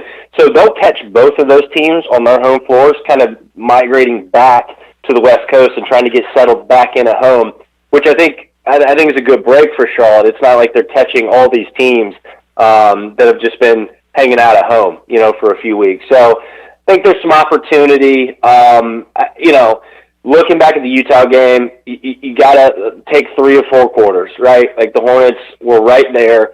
They were very competitive with the best team in the league for 3 quarters, and we just saw how quickly it can get away from them. So Borrego and staff and all the players got to focus on the positives of that first game on the West, of the trip, because these things can spiral out of control quickly. When you're on the other side of the United States and you got 6 straight road games. Yeah. If you let the negatives keep you down, to your point, it can turn into 6 losses real quickly. Right. I don't think that'll be the case for Charlotte. I think they at least get 1. But again, the hope is they get 3 at best. I think 2 is really realistic, and Sacramento and Minnesota are the 2 that you think they need to get those games. Phoenix Suns tonight, then at Golden State. Hornets had a buzzer beater, Terry Rozier jumper at the buzzer to beat Golden State just last week. Then at the Kings, at the Blazers, and at Minnesota. And then that's it for the schedule, Spencer. Where is this second half schedule? When are we going to see this second part of the schedule come out? Well, great question. This afternoon. Yeah, we're supposed to get it at 3 o'clock Eastern, I believe. Is what I saw this morning. So okay. I don't know what time this is going to come out. Maybe we'll see the schedule before this interview actually comes out. But yeah, by the time this airs, it might already be out. So we are in the 3 o'clock hour as we speak. If the schedule is out, we'll talk about it after this interview with Spencer Percy, who's joining us on the Fixed NC Live line. Spencer, as we look around the NBA and what's going on in the Eastern Conference, it's probably too early to do this, but I do it every freaking year. I want to see the Hornets in the playoffs, so I try to dissect, who's alive in the Eastern Conference, where do the Hornets stack up, and, Boston has a losing record right now, but you think they'll be fine, and they got enough players, they'll be in the playoffs. It looks like 7 and 8 is up for grabs, maybe, with the Knicks and the Bulls, and then you look at Charlotte, Miami, Atlanta. Where does it kind of stop? Does it stop there? Is Orlando maybe a threat, Spencer? Is it, 6 teams for 2 spots? Is that how you kind of look at it right now? Yeah, I think you're right. I think it probably stops at Orlando. But, Nick Vucevic, he was named an all-star. He's playing ridiculously good basketball. He's just carrying that team. So, and Steve Clifford is the coach. I don't think you can quite count him out, but I think you're right. I think it probably stops there. So you're looking at Atlanta, Miami, Charlotte, Chicago, New York. That's 5 teams. I still think Boston will get the ship righted. So yeah, I think it's 5 teams that are kind of jockeying for position there. I guess only one of those teams would be left out. So when you consider the 10 teams that are technically in the postseason with the playing game now. Atlanta has been interesting. They've been injury bitten here. Trae Young's played great. I think they're probably going to find their way into the top 10. I think Miami will start playing better basketball, especially now since Butler and Adebayo got left off the All-Star team. That's a great way to motivate them. Chicago, to me, is really the interesting team. Zach LaVine is playing awesome. Yeah. One of the most lethal scorers in the league this year. If you haven't seen him, you should really tune in to Chicago. He's gotten so much better so quickly. I actually think they're legit. I think Chicago has a chance to climb the standings. New York's the team I'm watching. Like Julius Randle, also named an All-Star.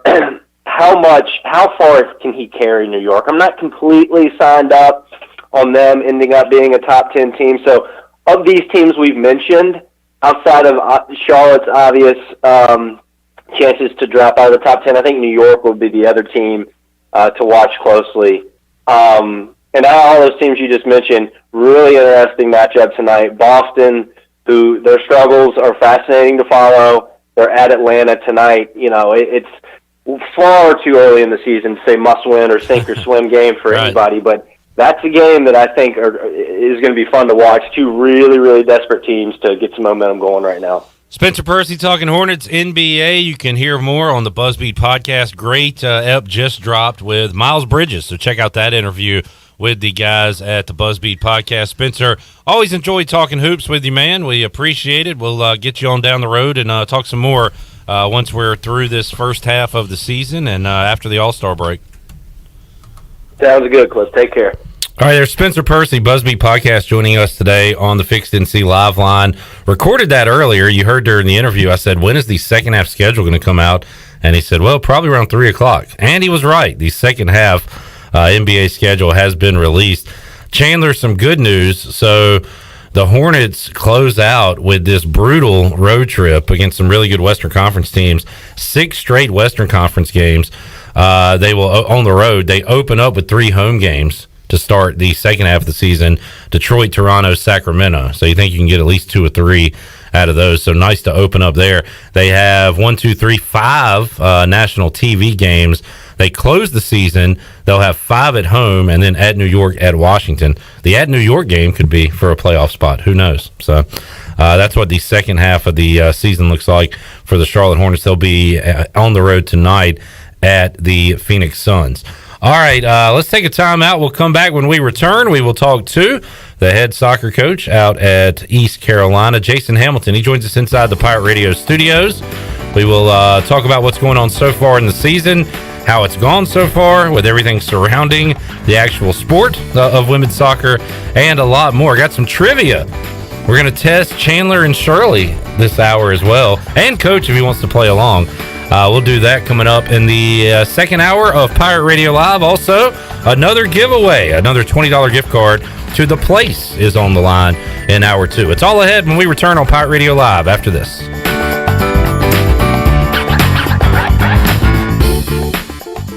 In sports, if you think joy only happens after you win, think again. Look at the world's most successful athletes like Serena Williams, Brooks Koepka, and Alex Morgan. They don't spend all their days grinding away. They take time to enjoy themselves, like getting together with friends over a Michelob Ultra, because they know that happiness is the key to winning, and that joy is the whole game, not just the end game. Michelob Ultra. 95 calories, 2.6 grams of carbs. It's only worth it if you enjoy it. Enjoy responsibly. AB Michelob Ultra Light Beer, St. Louis, Missouri. Let us help you get back to business. This is Donald Stocks and Justin Judge of PIP of Eastern North Carolina. We're ready to assist your business with branded PPE. Would you like face masks with your logo? We can do that. Plus custom social distancing signage. Now is the time to ramp up your marketing efforts. Whether it's cutting edge, contactless, touchless marketing, or traditional direct mail, we can do it all. We are PIP of Eastern North Carolina. The best place in Greenville to unwind and have fun is AJ McMurphy's. AJ's is open every day with great food and great drink specials. During the week, stop by for open mic, music on the patio, or sports trivia with me, Clip Rock. The weekends are made for sports and live music. Watch every game from NCAA hoops, NHL, NASCAR, plus live music every Friday and Saturday night. Plus, stay tuned. The countdown to St. Patrick's Day is on. AJ McMurphy's, Turnberry Square at Bells Fork, and online at ajmcmurphys.com. Here with Mike Mullis from Fixed NC. And Mike, you were telling me the other day, people ask you all the time, I didn't know you did that. What does that mean? You know, anything that involves property damage repair, call us first. If it's your crawl space, you've got interior humidity issues, a water loss, your ice maker line breaks, obviously fire and smoke, everybody knows we do those. But anything that involves interior or exterior property damage, we're your repair experts. Mike, how can everybody get in touch with you? 252-999-0001 or fixednc.com.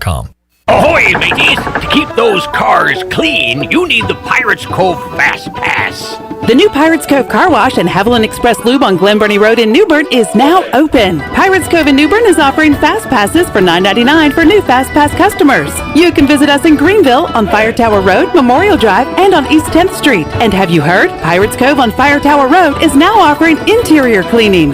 So we have you surrounded. Pirates Cove, the official car wash partner of ECU Athletics.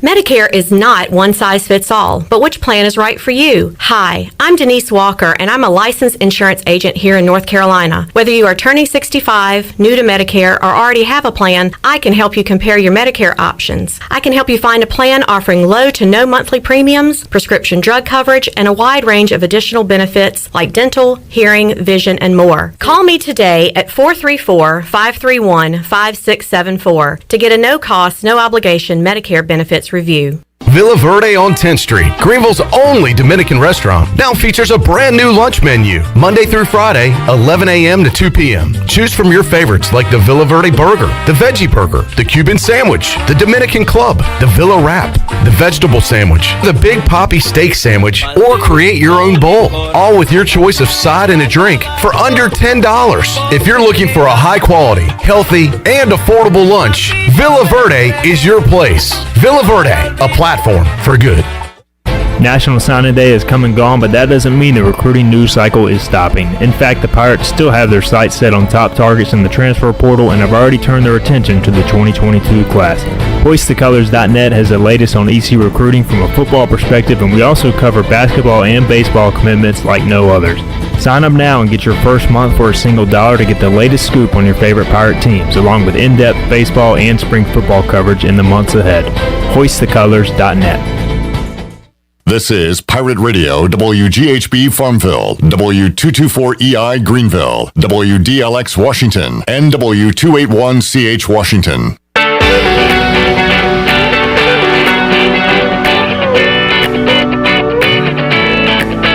You're listening to Hour 2 of Pirate Radio Live. This hour of PRL is brought to you by Select Bank and Trust. Banking is banking until the service is not the same. Wouldn't you like to deal with a bank that is responsive to your needs, can make local decisions, and cares about you, the customer? Try Select Bank and Trust.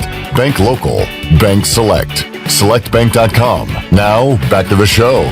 Welcome back. The best investment you can make is in yourself. Get educated and make prudent decisions about your financial future. Contact David Dom at Carolina Wealth Management today at 439-1344 for a free consultation. Quick scoring updates at the half. They're just about getting ready to start the second portion of the game.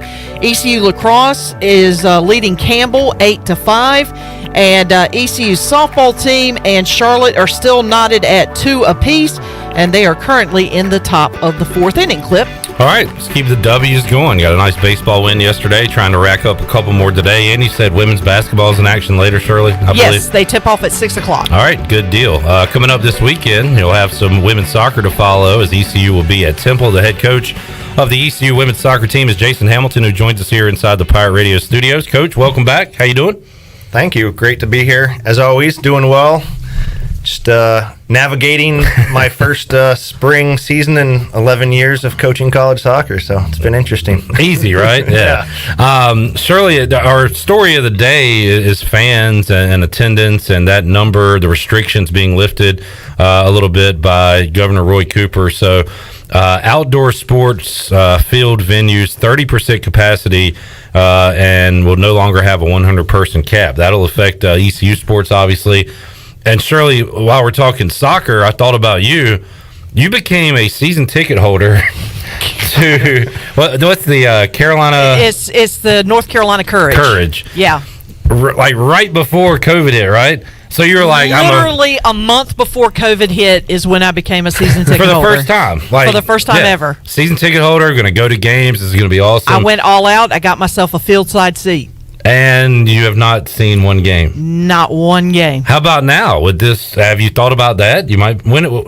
What's going to... I think what I'm going to do, I don't know.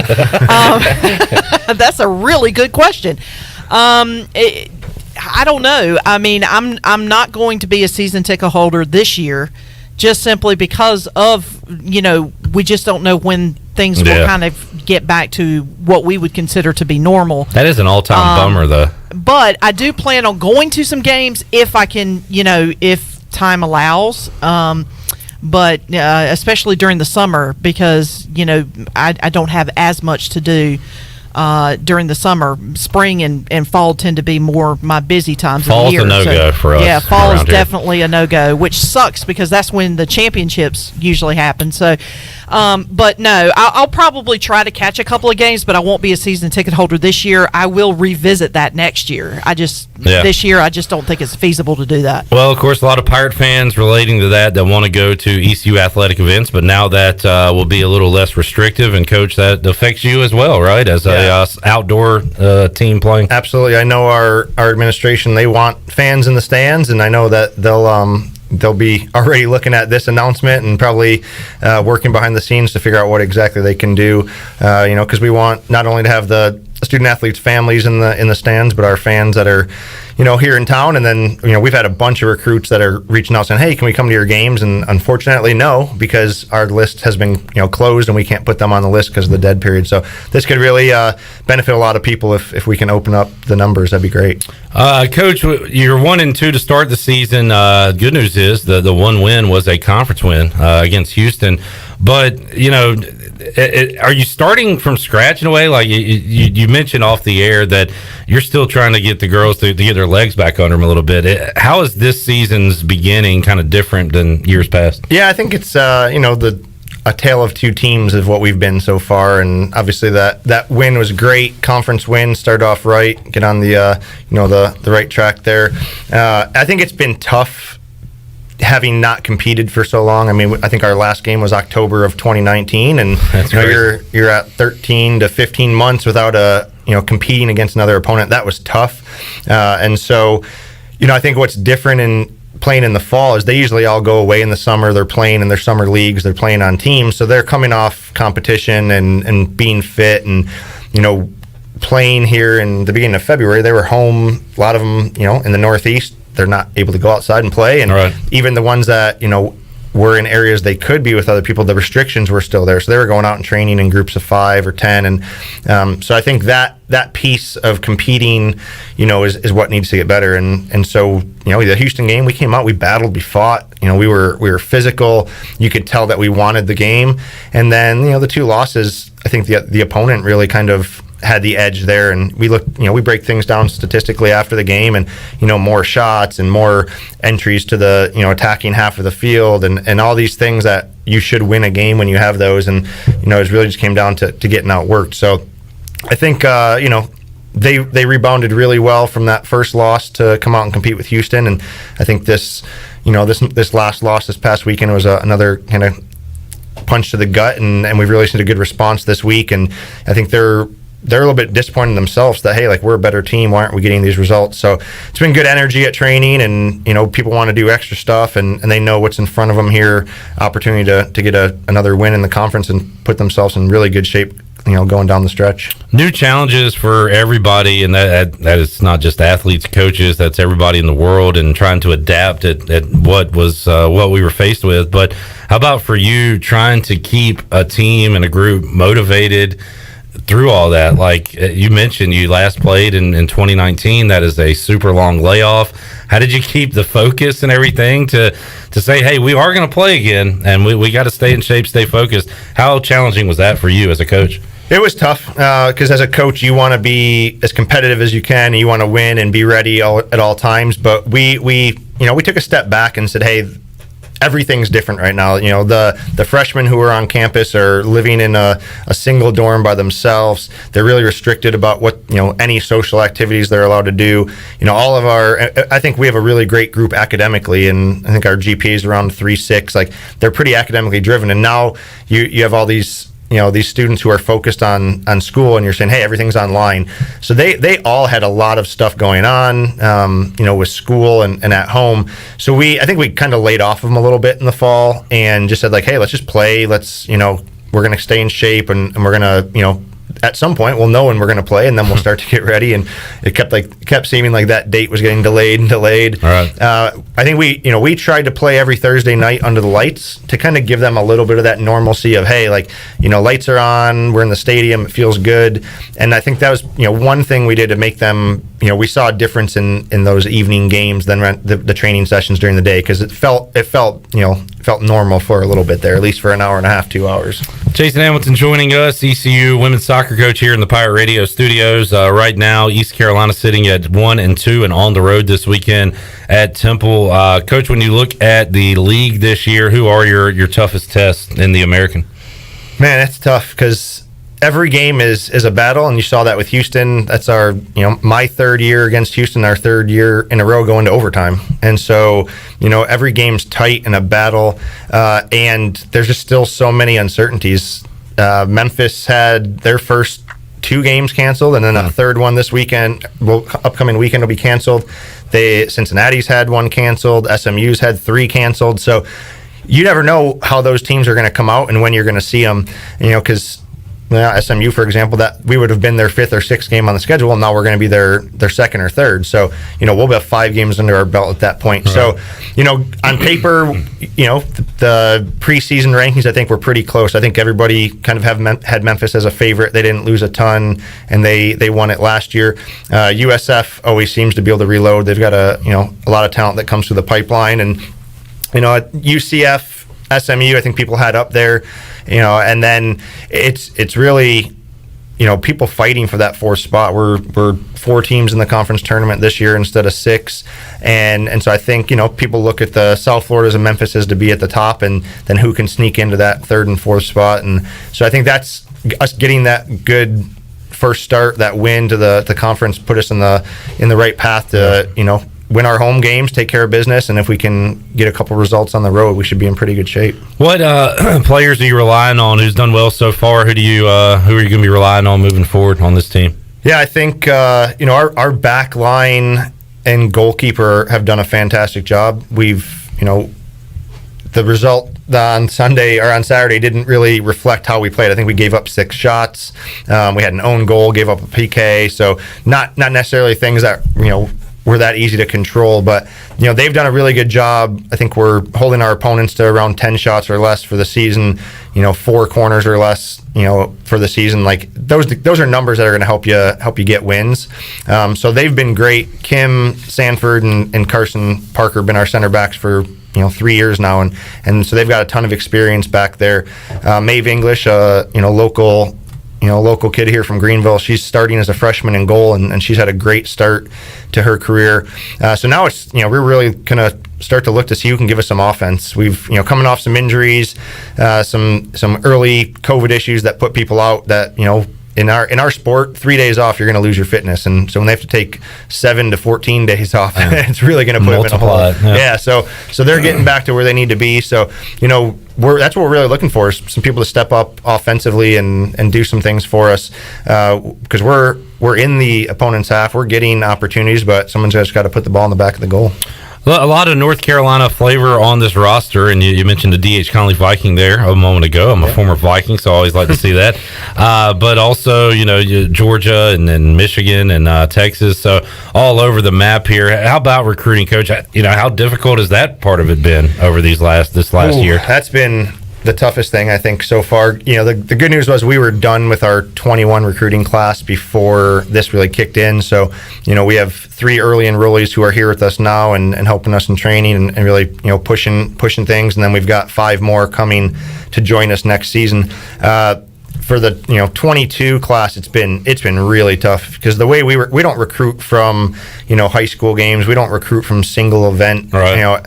We're at an event and there's 20 fields and there are games going on from 8 a.m. till 7 p.m.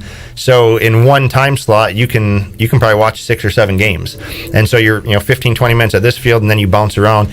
Well, I think some of the leagues have done a great job of streaming everything, but now we're limited to watching one game at a time, and that's been difficult. The NCAA keeps extending the dead period, and so someone you do come across and you have those conversations with them and you Zoom with them and start to build that relationship. Well, they want to keep waiting till the dead period ends, and then all of a sudden it gets extended again, and you get kind of this mad panic of like, okay, I need to decide now because I'm not going to be able to wait till it ends. So it's been quite challenging. I think we're in a pretty good place with our 22 class. We weren't in a big rush, and this has kind of helped us a little bit, I think, as far as slowing it down and allowing us to see some people and really kind of build those relationships, make sure they're the right person for our program. So I would say it's been difficult, but we're looking forward to the day they let us get back out there and go see some of these players and watch them play in person. I always ask you this when you come in, but soccer, everybody knows the name Anson Dorrance. So there's with North Carolina and all they've done in soccer, we know that history, but also just in the triangle alone and the complex there. So that's statewide. How about when you get closer to home, soccer in this area, youth programs, things like that?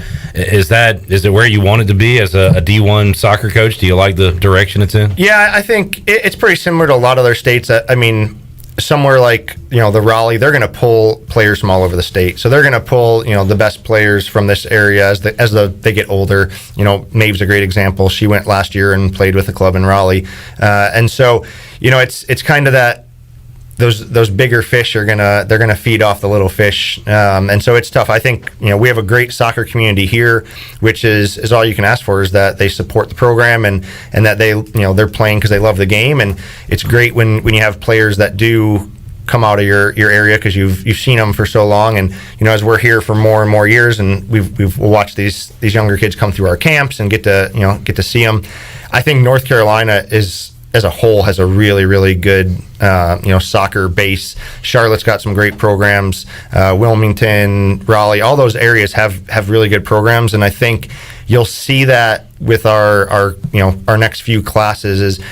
That's been a really big priority of ours, is to do a better job in the state and get the better players. And I think that's taken a little bit of time to build those relationships since we've gotten here, and we're now getting some of the players from the better clubs. And once you get a few in and they have a good experience, now they're going back and telling their coaches and their friends, and now it's drawing more interest. So we take a lot of pride in trying to get the best kids from North Carolina. I think we'll see that over the next couple of years here. Jason Hamilton joining us inside the Pirate Radio studios. ECU back in action coming up this weekend against Temple. We'll talk more about that and a little trivia. They call you the Hammer. Do you like the nickname, the Hammer? I mean, I didn't make it, but I'm not gonna tell somebody not to call me something and upset them. So, all right, it's a cool name. It sounds like a group. They made it and ran with it, and I mean, my team gives me some grief for it. Some of my friends outside of athletics will make fun of me for it, but if it keeps people interested in our program, they can call me whatever they want. All right, some Hammer, some Jason, some Hamilton related trivia coming up on the other side of this timeout, and we got to give you another $20 gift card to the place. We'll do that when we return on Pirate Radio Live here on a Win It Wednesday. We're back with you after this.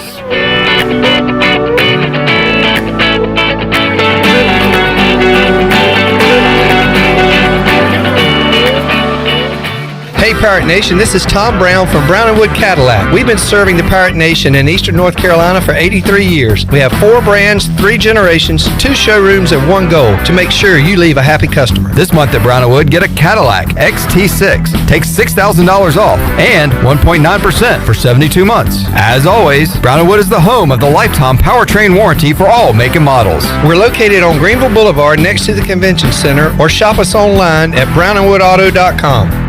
The convenience of Pitt Greenville Airport is waiting just outside your front door. Service is back, so you're connected to destinations worldwide through flights from American Airlines. Plan your next trip. Book your flights today at flypgv.com or aa.com. Whether you're flying for business or for pleasure, enjoy the friendly convenience of flying from your local airport to get you where you're going and then home again safely. For your next trip, remember, American Airlines is back at PGV. Book today at aa.com. Pitt Greenville Airport, where the Pirates fly.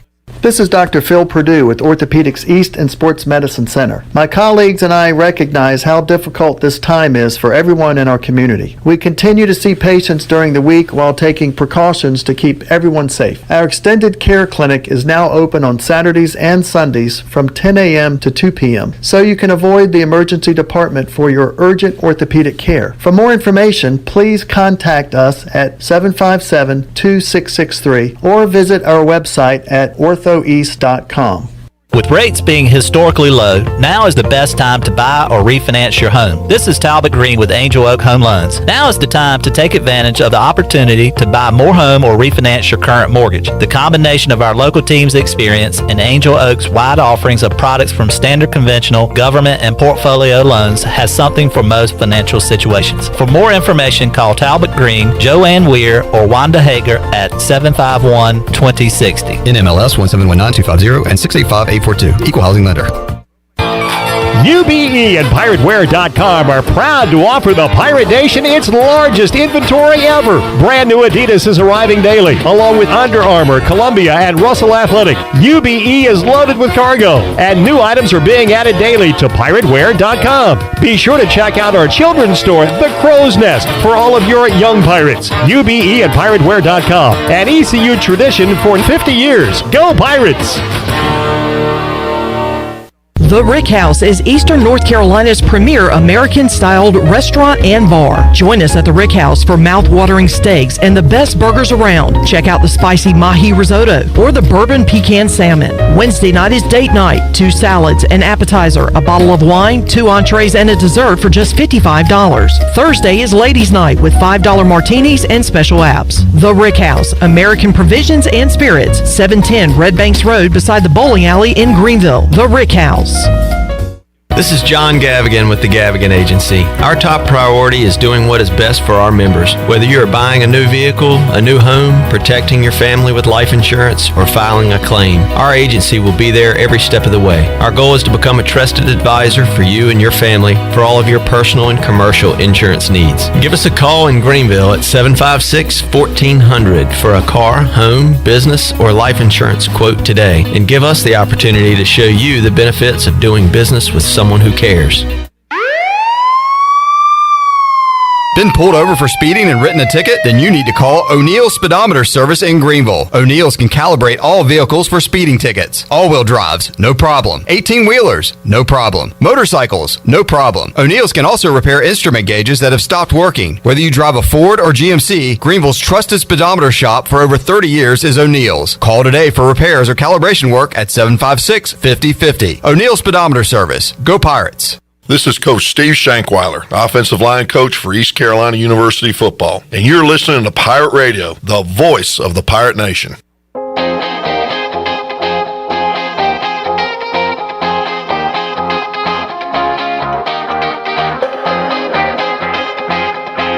You're listening to Hour 2 of Pirate Radio Live. This hour of PRL is brought to you by Select Bank and Trust. Banking is banking until the service is not the same. Wouldn't you like to deal with a bank that is responsive to your needs, can make local decisions, and cares about you, the customer? Try Select Bank and Trust. Bank local. Bank select. SelectBank.com. Now, back to the show. Welcome back. Villa Verde on 10th Street and Villa Verde Dos by the hospital are open for you, serving unique and healthy dishes from the Dominican Republic. Order online at myvillaverde.com or the Villa Verde app. You can order a family meal that feeds 6 to 7 people, and they'll have it ready for curbside pickup today. Whether it's dine-in or takeout, Villa Verde is a platform for good. And an ECU lacrosse update as we speak. The lacrosse team is up on Campbell 13-6, and they're threatening again here with a possible penalty shot here.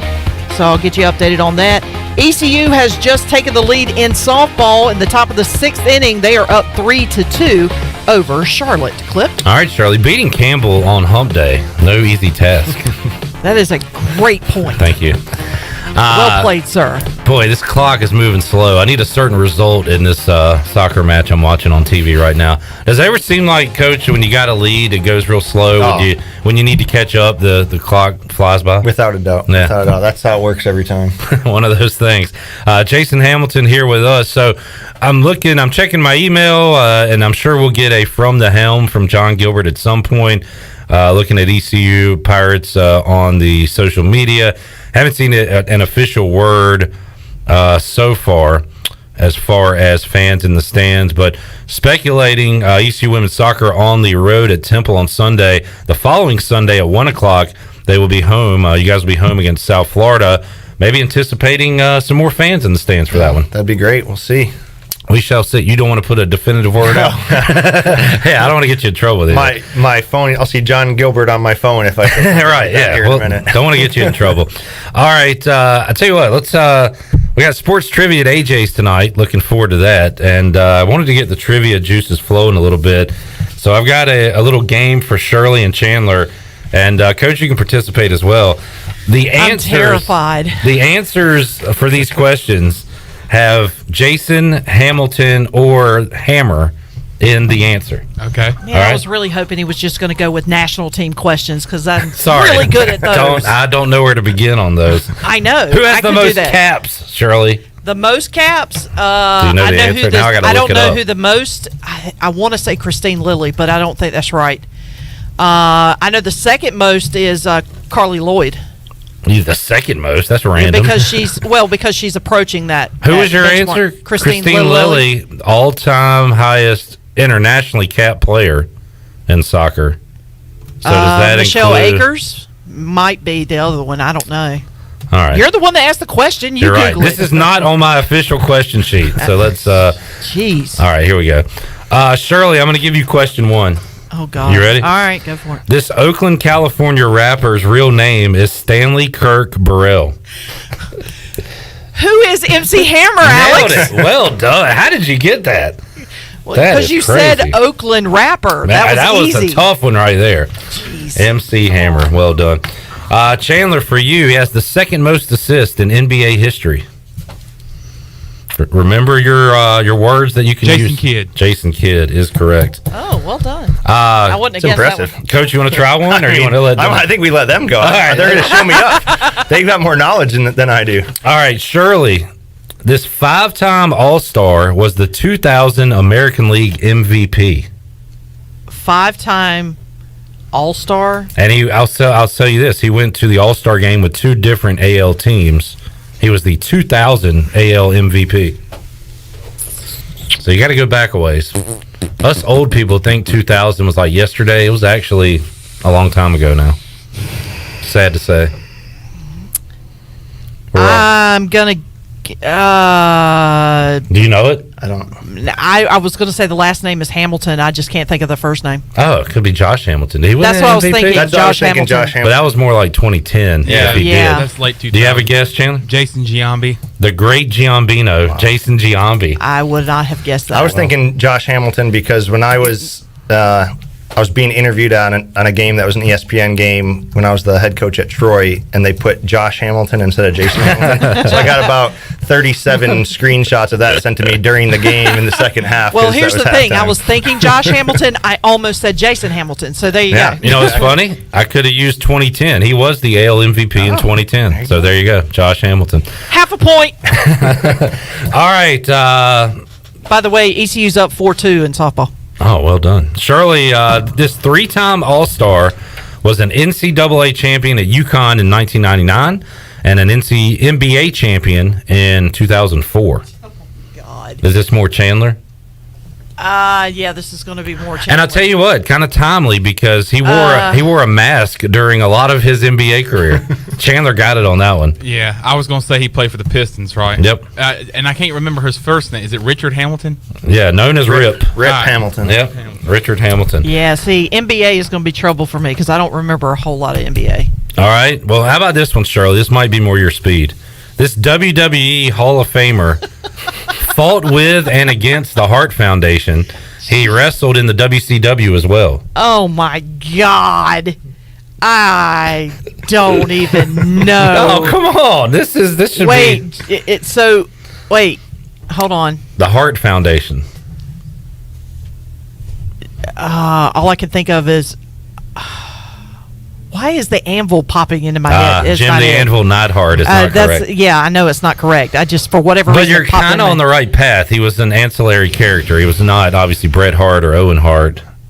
No? You watch any wrestling back in the day? I used to. It's drawing a blank right All right. now. I bet Chandler you... doesn't know. I bet you if you say it, I'll know it exactly who it is. Greg the Hammer Valentine. Oh. Son of a... That's a good one. I was thinking, I was like, it had to be Hammer. I was like, it's either going to be Hamilton, Jason, Hammer, Hammer. Well, yeah. That's why the anvil kept popping up in my head. Yeah, that is a hammer-like object, I guess. All right. It's associated with a hammer. Chandler, this active college basketball coach is a 2-time Big East Coach of the Year and a 3-time ACC Coach of the Year. He was a 3-time what now? I can't remember the question. Would you speak to the late, great Alex Trebek like that? Say what now? What do you say there? 3-time ACC Coach of the Year, a 2-time Big East Coach of the Year. He is an active college basketball coach, has almost 400 wins to his credit. Wow. Wow. Jason Hamilton. Hammer Johnson. Hammer Johnson. I don't know. I have no idea. Shirley, do you have a guess? This game sucks. Just so you know. Do you know it? Jason something. Leonard Hamilton. Oh! I don't even know. I don't like this game. Who does he coach for? The Florida State. Chandler, come on, man. Don't let me Now down. that I knew. I knew Florida State. I didn't know that. Oh, boy. Finally, he has the 4th most catches in NFL history. The 4th most catches? Yeah. In NFL history. Yep. Chandler's mouthing Hamilton, Jason, Hamilton, Hamilton, Jason Witten. Jason Witten is correct. How about that? 4th most in history. That's a lot of catches. Wow. I'm surprised you didn't ask about the stinking play Hamilton. I thought about it, but that'd be too easy. So I went a harder route. All right, this has been Jason Hamilton or Hammer. You're not allowed to want to retire that. Yeah. One and done. No more. Yeah, you're not allowed to come up with trivia questions anymore. Well, I got to tell you, I enjoyed it, and that's all that matters. All right, Coach, you'll get back on the field this Sunday at Temple, ECU taking on Temple, and back home on March the 7th against USF. Coach, what do you want to see your team improve on, other than the conditioning part of it? Because I guess that's the main part right now, right? I just think come out and compete in their effort, and I think they know that. I think they're, like I said, I think they're more disappointed than anybody in that last performance that they had, and it's, we talk a lot about in our sport the skill. Not necessarily wins the game. It's who's going to come out and battle and compete. And so we're hoping for they rebound like they did against Houston, and I think they want it. So they know what's in front of them and the opportunity that this would be great to get a second win in conference and be 2-0 and put ourselves at the top for the rest of the season and have to get the wins we need to get at home. And this is one that's on the road that's in front of us that they know they have an opportunity to take. So I asked Nate Connor, D.H. Conley head football coach, about this because he's gearing up for a season this Friday, and then a few months from now we'll be gearing up for another season, right? Yeah. A fall season. So you look at day to day, week to week, but how much do you think about, we got to turn around and play another one of these? Yeah, I think, at first when they came out with what the season was going to look like, I was like, man, this is a bummer. 10 games, come on, give me a break. But then we started to think about, hey, we're gonna have to turn around and do this. So we don't want to burn them out this spring. we want them to get, have just enough of it to fix some things, work on things, get better, but then, leave hungry and work hard over the summer so we can come back and get into it right away in August.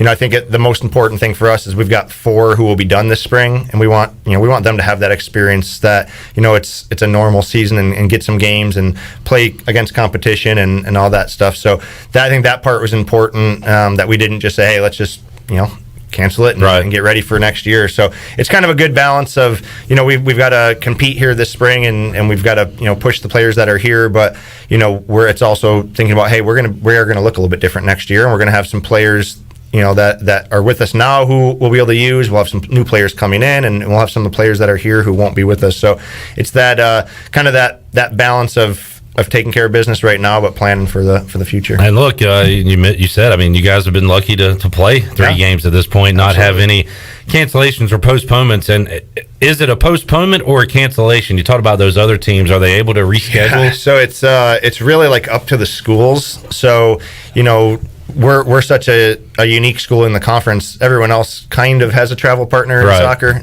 So, if the SMU and Houston canceled, they'll be able to make that game up. SMU and Memphis, they'll be able to make that game up. So it really depends on the schools. Can you find a date that works for both teams? And, travel-wise, is it something that can be done? So, we'll see. Hopefully, fingers crossed, we don't have any of those. But I know those other schools have had cancellations so far. They're working to try and figure out how to get those games in, because everybody wants to play at this point.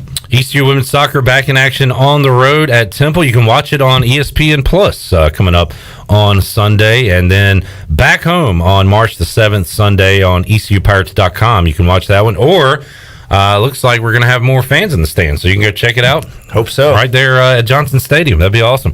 Coach, thanks for your time. Appreciate you coming in.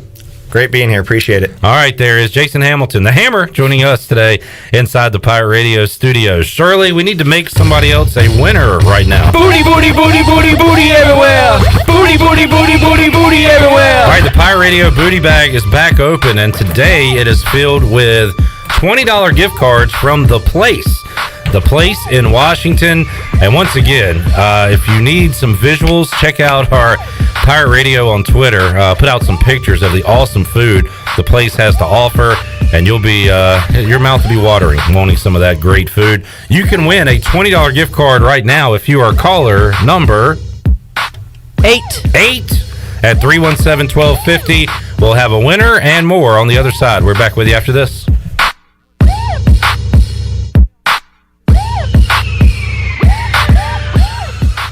Looking for your next career opportunity? How about some extra cash to help pay for school? Your locally owned and operated Dixon Foods McDonald's is hiring, and they would love to have you as part of the McFamily. They offer flexible hours, competitive pay, and financial support to pursue your education through McDonald's Archways to Opportunity program. Come join the family at McDonald's. Don't let this financial opportunity pass you by. Please visit DixonFoods.com to apply. Sawyer's Fun Park is now open in Greenville. This state-of-the-art 40,000 square foot facility features a 2-story LED interactive laser tag, a one-of-a-kind 2-story ninja course, a ropes course with a 180-degree zip line, and it's only one of 5 in the country that are indoors. Multiple climbing walls, a super cool arcade with 40-plus games, and a brand-new full-service cafe and bar for adults. Visit the brand-new Sawyer's Fun Park, now open, located right behind ARU on Corey Road, Greenville. Hey Pirate fans, it's time to get your yard done right with the new John Deere mower from Quality Equipment. Our premium lawn care lineup is what every homeowner needs this spring. A John Deere will change the way you mow with easy-to-use attachments, effortless steering, and intuitive controls. Right now, save up to $700 on X300, X500, and X700 series mowers. Learn more at QualityEquip.com and get quality done right. Offer ends 3/1/21. Some restrictions apply. See dealer for details. This is what you want. This is how you get it. For less during Bostic Sub Furniture's President's Day sale. Beautiful furniture at historic savings up to 15% off. All in stock. Custom orders, bedding, and clearance up to 15% off. Plus 12 months special financing or 60-month special financing. Step up to better sleep on a comfortable Restonic mattress and get a free box spring. It's a President's Day sale not to be missed. Going on now at Bostic Sub Furniture. Hey, Eastern North Carolina, this is Miles Minges. And this is Landon Minges with Minges Bottling Group. We are proud to announce that Pepsi is once again the official soft drink of the ECU Pirates. That's right, Miles. Our family's purple and gold roots run deep. From founding members of the Pirate Club, alumni, and even a team physician, our support over the last 60 years has never wavered. We are Pirates. We're excited to be back at ECU and are honored to serve our great customers throughout Eastern North Carolina. Not only is this the birthplace of Pepsi-Cola, this is our home.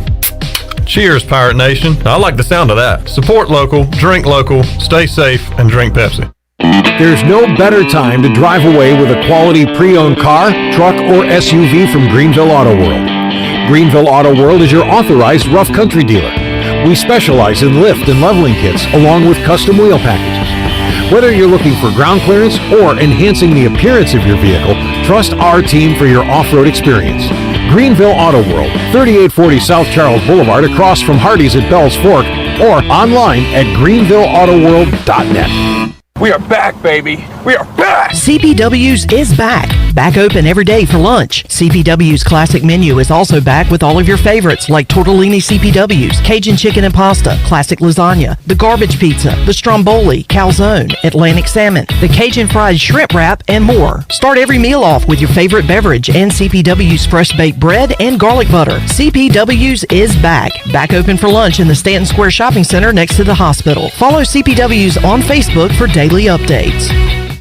Ahoy, mateys! To keep those cars clean, you need the Pirates Cove Fast Pass. The new Pirates Cove Car Wash and Haviland Express Lube on Glen Burnie Road in New Bern is now open. Pirates Cove in New Bern is offering Fast Passes for $9.99 for new Fast Pass customers. You can visit us in Greenville on Fire Tower Road, Memorial Drive, and on East 10th Street. And have you heard? Pirates Cove on Fire Tower Road is now offering interior cleaning.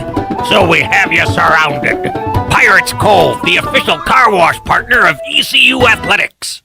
This is Coach Donnie Kirkpatrick, Office Coordinator for ECU Football, and you're listening to Pirate Radio, the voice of the Pirate Nation.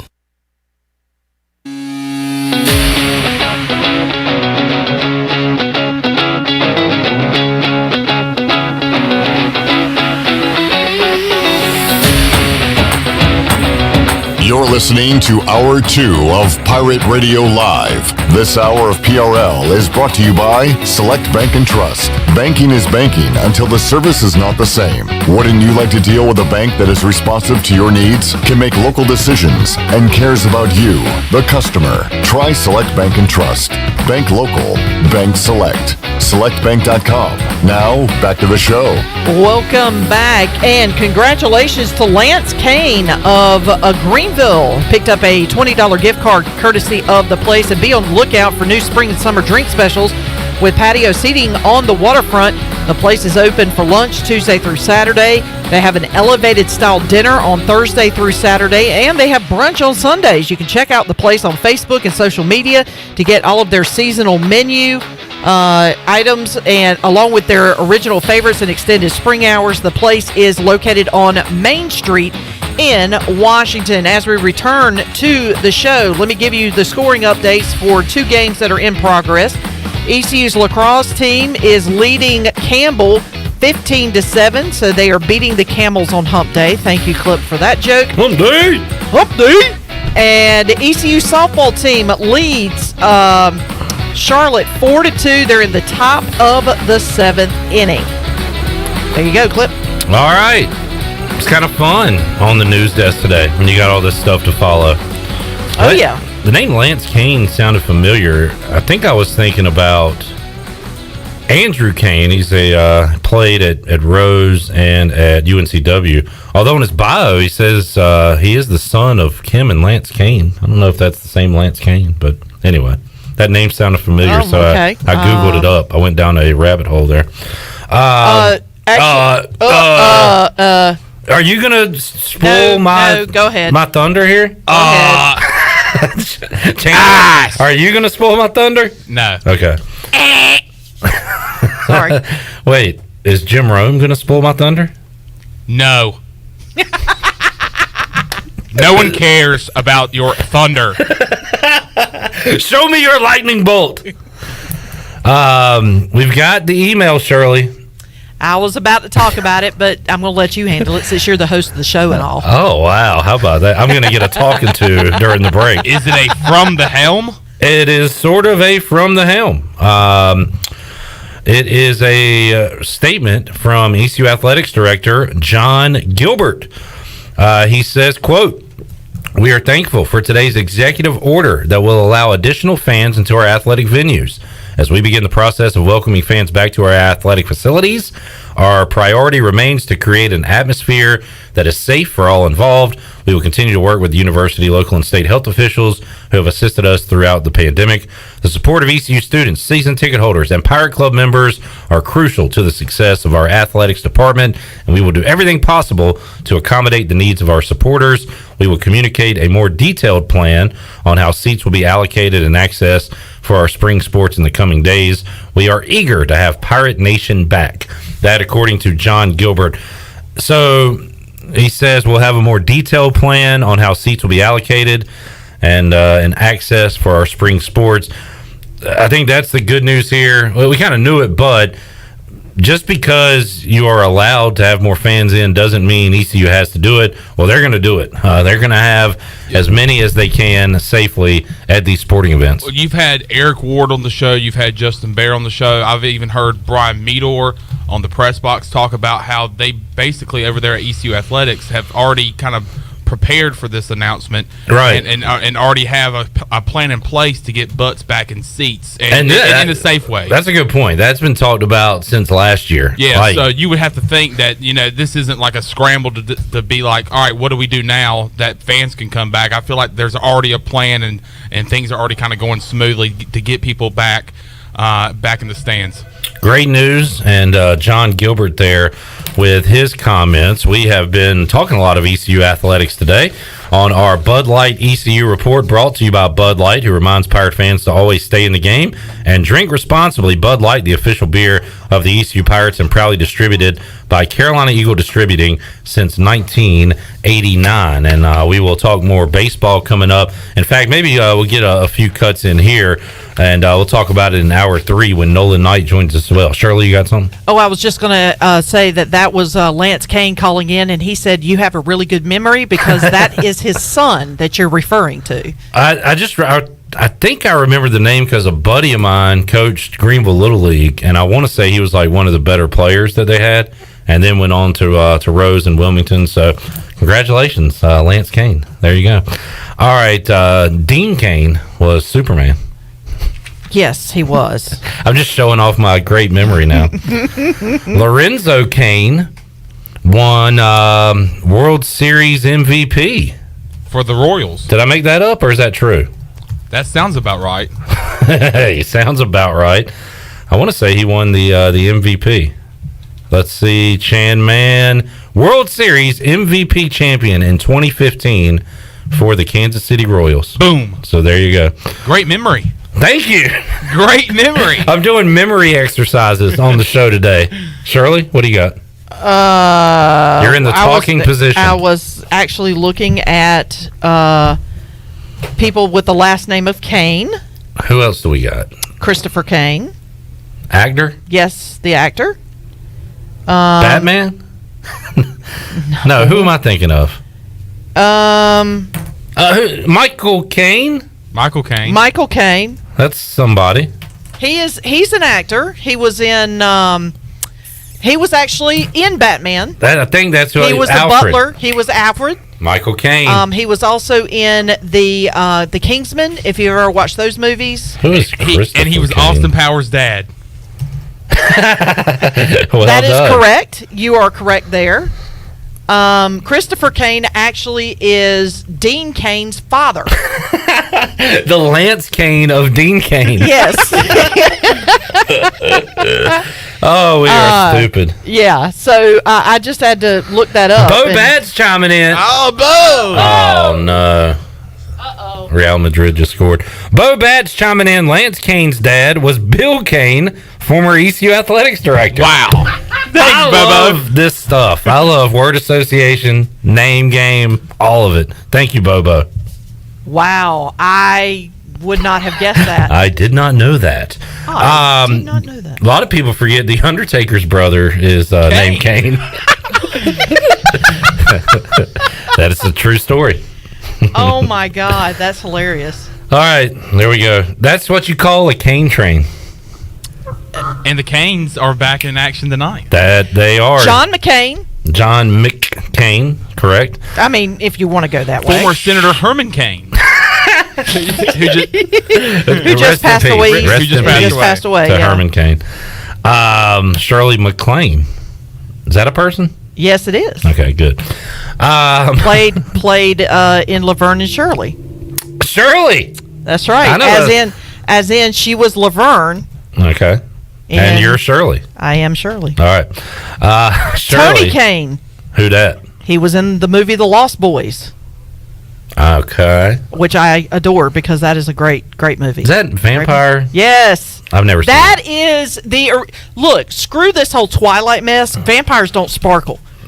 If you watch Lost Boys, that's your vampire movie. Calm down. I'm just saying. I mean, that is a great phrase to live by, though, folks. Vampires don't sparkle. Get that bumper sticker on the back of the car. That's right. I'm just saying, because vampires don't sparkle, and Kiefer Sutherland is quite frightening as a vampire. What the hell's Bobat's talking about now? Uh-oh. What's Bo got? Hopefully some more Was he trying to say there's a movie called The Kane Mutiny? Or is he... Did he miss... I don't know. Okay. Candy Cane. A 1954 film called The Kane Mutiny. Ladies and gentlemen, I present to you The Rabbit Hole. This is a live on-air rabbit hole we have gone down here due to our winner. By the way, it is Win It Wednesday. We've got another gift card to give away to the place coming up in hour 3 of today's show. Nolan Knight, WNCT Channel 9. By the way, you know why Nolan's here at 5 o'clock? You know who's supposed to be here? That would be Bryce. Bryce Williams is out today. Where's Bryce? Man. He sent me a message earlier. He had too much fun at CJ Stroh's No, wedding. I know what it is. It's 70-some degrees weather, which means he's on a pirate radio outdoors somewhere. Extravaganza. Yeah, he's on a boat somewhere. I did not think about that. That could be the thing. He said, Clip, unfortunately, I won't be able to make it to Pirate Radio today. I'm eating dinner for my birthday tonight. It's my birthday, Clip. So the birthday It's my boy. birthday. Oh, you know what? Dang. I'm 26 years old. Dang. Daggum, them reels ain't gonna be screaming this week. So happy birthday. Happy birthday to Big Bryce Williams. To our buddy Bryce Williams celebrating a birthday today. Which is kind of weird because his birthday's the day before my mom's. How is that weird? I'm just throwing that out there. Shirley's like, we're another rabbit hole. Another rabbit hole. Ooh, Knight. That's the one you need to look up. Huh? Actors with the last name of Knight. Why? I'm just throwing that out there. Jordan Knight. Pirate Radio listener Stephen Asby's F3 name is Candy Cane. I just said Candy Cane 5 minutes ago. Where were you? But now we've tied it together. This is getting out of control. This has gone completely off the rails at this point. All right, let's hear a couple of Cliff Godwin cuts, Shirley Rhodes, as we get into once again our Bud Light ECU report. How about the Pirates last night? It was a 2-1 ball game for a while, and kind of unconventional for ECU to live and die by the long ball. Long drive ball? Yes, the long drive ball. The long drive ball. It has been a lot last night. As we talked about yesterday on the show. You had solo shots from Seth Cadell. Josh Moylan hit his first, and then Thomas Francisco, dropped the big bomb later on in the game, the 3-run homer.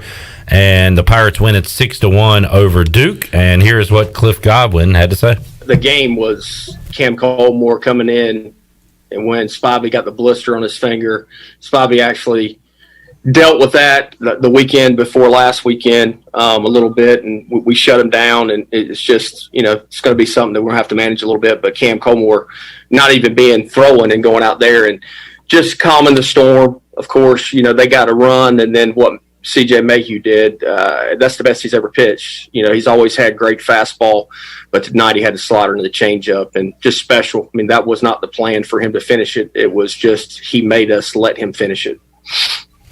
All right, Cliff Godwin there. After the victory over Duke last night, he talked about Connor Norby, who is killing the baseball this year, Thomas Francisco, and the ECU offensive effort last night. And Norb's seeing the ball good. Norb's a pretty quiet guy, doesn't say a lot, really talented. Franny is one of our leaders, and he's the guy that's in the thick of things. And, he's like Burley, where, they put a shift in, then he'll just, he'll hit the ball to the left side.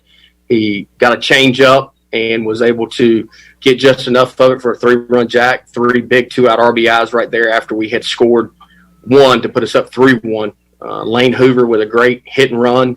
So really, I thought that we played really good down the stretch. The 7th on, I thought we played really good. I thought that we kind of played lackadaisical when we got up 2-0. I just told the offense that we can't let somebody else's energy, whether it's good or bad, let us fade. But really proud. We talked about before the game, finishing games to the end, and I thought our guys finished tonight. We'll hear more from Cliff Godwin coming up in hour 3 of today's show. Also, Thomas Francisco had the 3-run homer last night in the ECU victory over the Duke Blue Devils. Before we take a timeout, I had a question on Twitter from John. I don't know why he's asking me this question, but he said, what would Coach Rick Smith say if he knew it was Bryce Williams' birthday? Well, there was one time Bryce didn't show up to practice. And the next day I went over to him. I said, son, where were you yesterday? He said, Coach, it was my birthday. I said, well, happy birthday. And I said, here's another thing. I don't give a rat's behind it was your birthday. You signed to come play football at this school. You're going to come to practice, and you're going to practice. I have never in 45 years of coaching had somebody miss out on practice because it was their birthday. And I told him, I said, son, you ever do that one more time, you're off this team. Your jersey and your helmet and your pads are mine. I'm going to stick it up your kazoo is what I'm going to do. Can you please finish it on a laugh, though? But then I said, happy birthday, Bryce. It gets me every time. Chandler, our resident Frank Caliendo, and his just litany of impressions. He's Jim Rome. He's Rick Smith. Phenomenal. He's Eric Collins. People have birthdays. One day out of every 365 days of the year. Today happens to be Bryce Williams' birthday. Have fun. Do whatever you want. But don't be an ass about it. You need to come up with a Chris Collins one. Well, or Eric Collins. Or you can do Chris Collins. I want to do former Chris Duke guard. I have a Eric Collins a little bit. Like, I love to do the hum diddly dee. Do the Bryce Williams at Miles Bridges. Do the what? The Bryce Williams sinking a free throw. Bryce at the line. Oh, yeah, Bryce Williams. Happy birthday. What a goober that guy is. He is a goober. I'm still not on board with him. There was one time I went to a game, and they used to have in the concourse after the game, they would do Hornets Live, and it was him and Dale Curry. And I actually was fortunate enough to get there early enough to get in, like, the front row because people would circle around the set. And they came in, so I was able to high-five Dale Curry and high-five Eric Collins, and he actually... Chandler, all right! He was like, oh, yeah, nice hat! Nice high five! No, but he actually did like my Hornets hat, and I was like, thanks, man. Yeah, so me and him are pretty much brothers. What was that guy that used to that asked that infamous question of what was going on with Britney Spears? And Mike Patrick. There he goes. That's who you need to work on. Holy cow! Holy cow! Mike Patrick, happy What's birthday! going on with Britney Spears? Bryce Williams, what a great tight end! Holy cow! All right, let's take a break. This is one of the weirder segments we've ever done. Went down the cane train, talked a little baseball, went through Chandler's impressions. List, yeah. Got some score updates from Shirley Rhodes. I mean, I have more score updates for you later on. We had something for everybody during that segment. All right, we got some Bonnie's basketball tipping off at 5 o'clock. Let's go St. Bonaventure. Nolan Knight going to join us in hour 3. We've got another $20 gift card to give away to the place. All that and more on the way on Pirate Radio Live. We're back with you after this.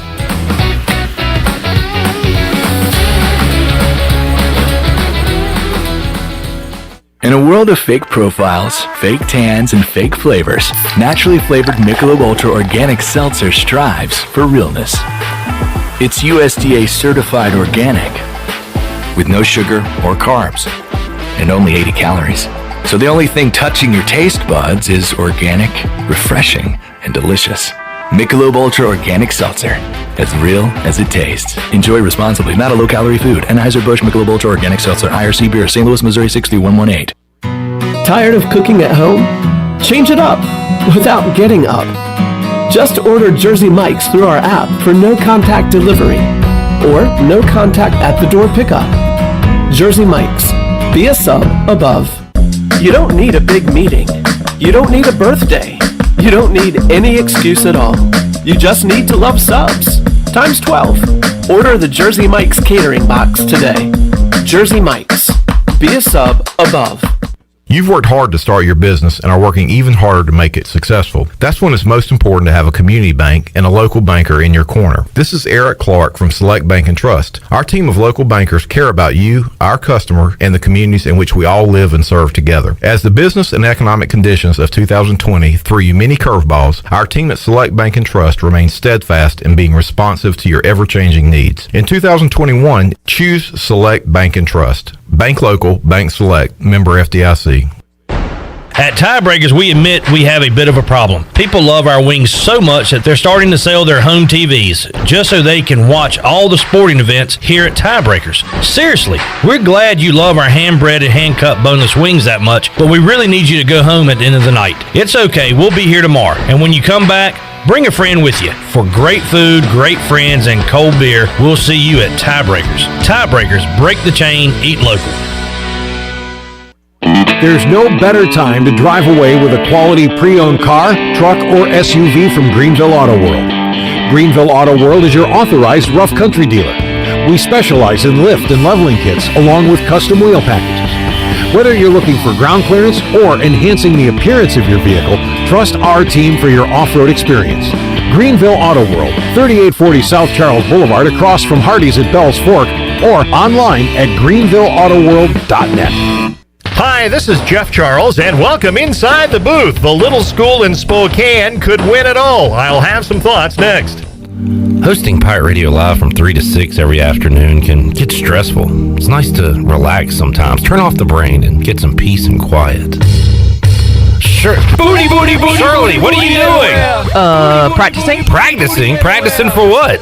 For the show. We open up the booty bag every day. Why do you need to practice? Because when it comes to the booty, I expect absolute perfection. Perfecting the booty. Okay, well, tune in to Pirate Radio Live, 3 to 6 every day. We'll open up the booty bag and make you a winner right here on Pirate Radio, the station for winners. And the booty. I get this question a lot. How has Gonzaga done it? A school with an enrollment of 7,500 in Spokane, Washington, a city of 210,000, 280 miles east of Seattle. It starts with a commitment. Gonzaga doesn't play football, so all of its resources go into basketball. You start with a loyal coach who wants to be there. Mark Few is in his 22nd season. He's the architect. He loves the program in the city and doesn't want to leave. Mike Roth is the athletics director. He's been there 21 years. Get the picture?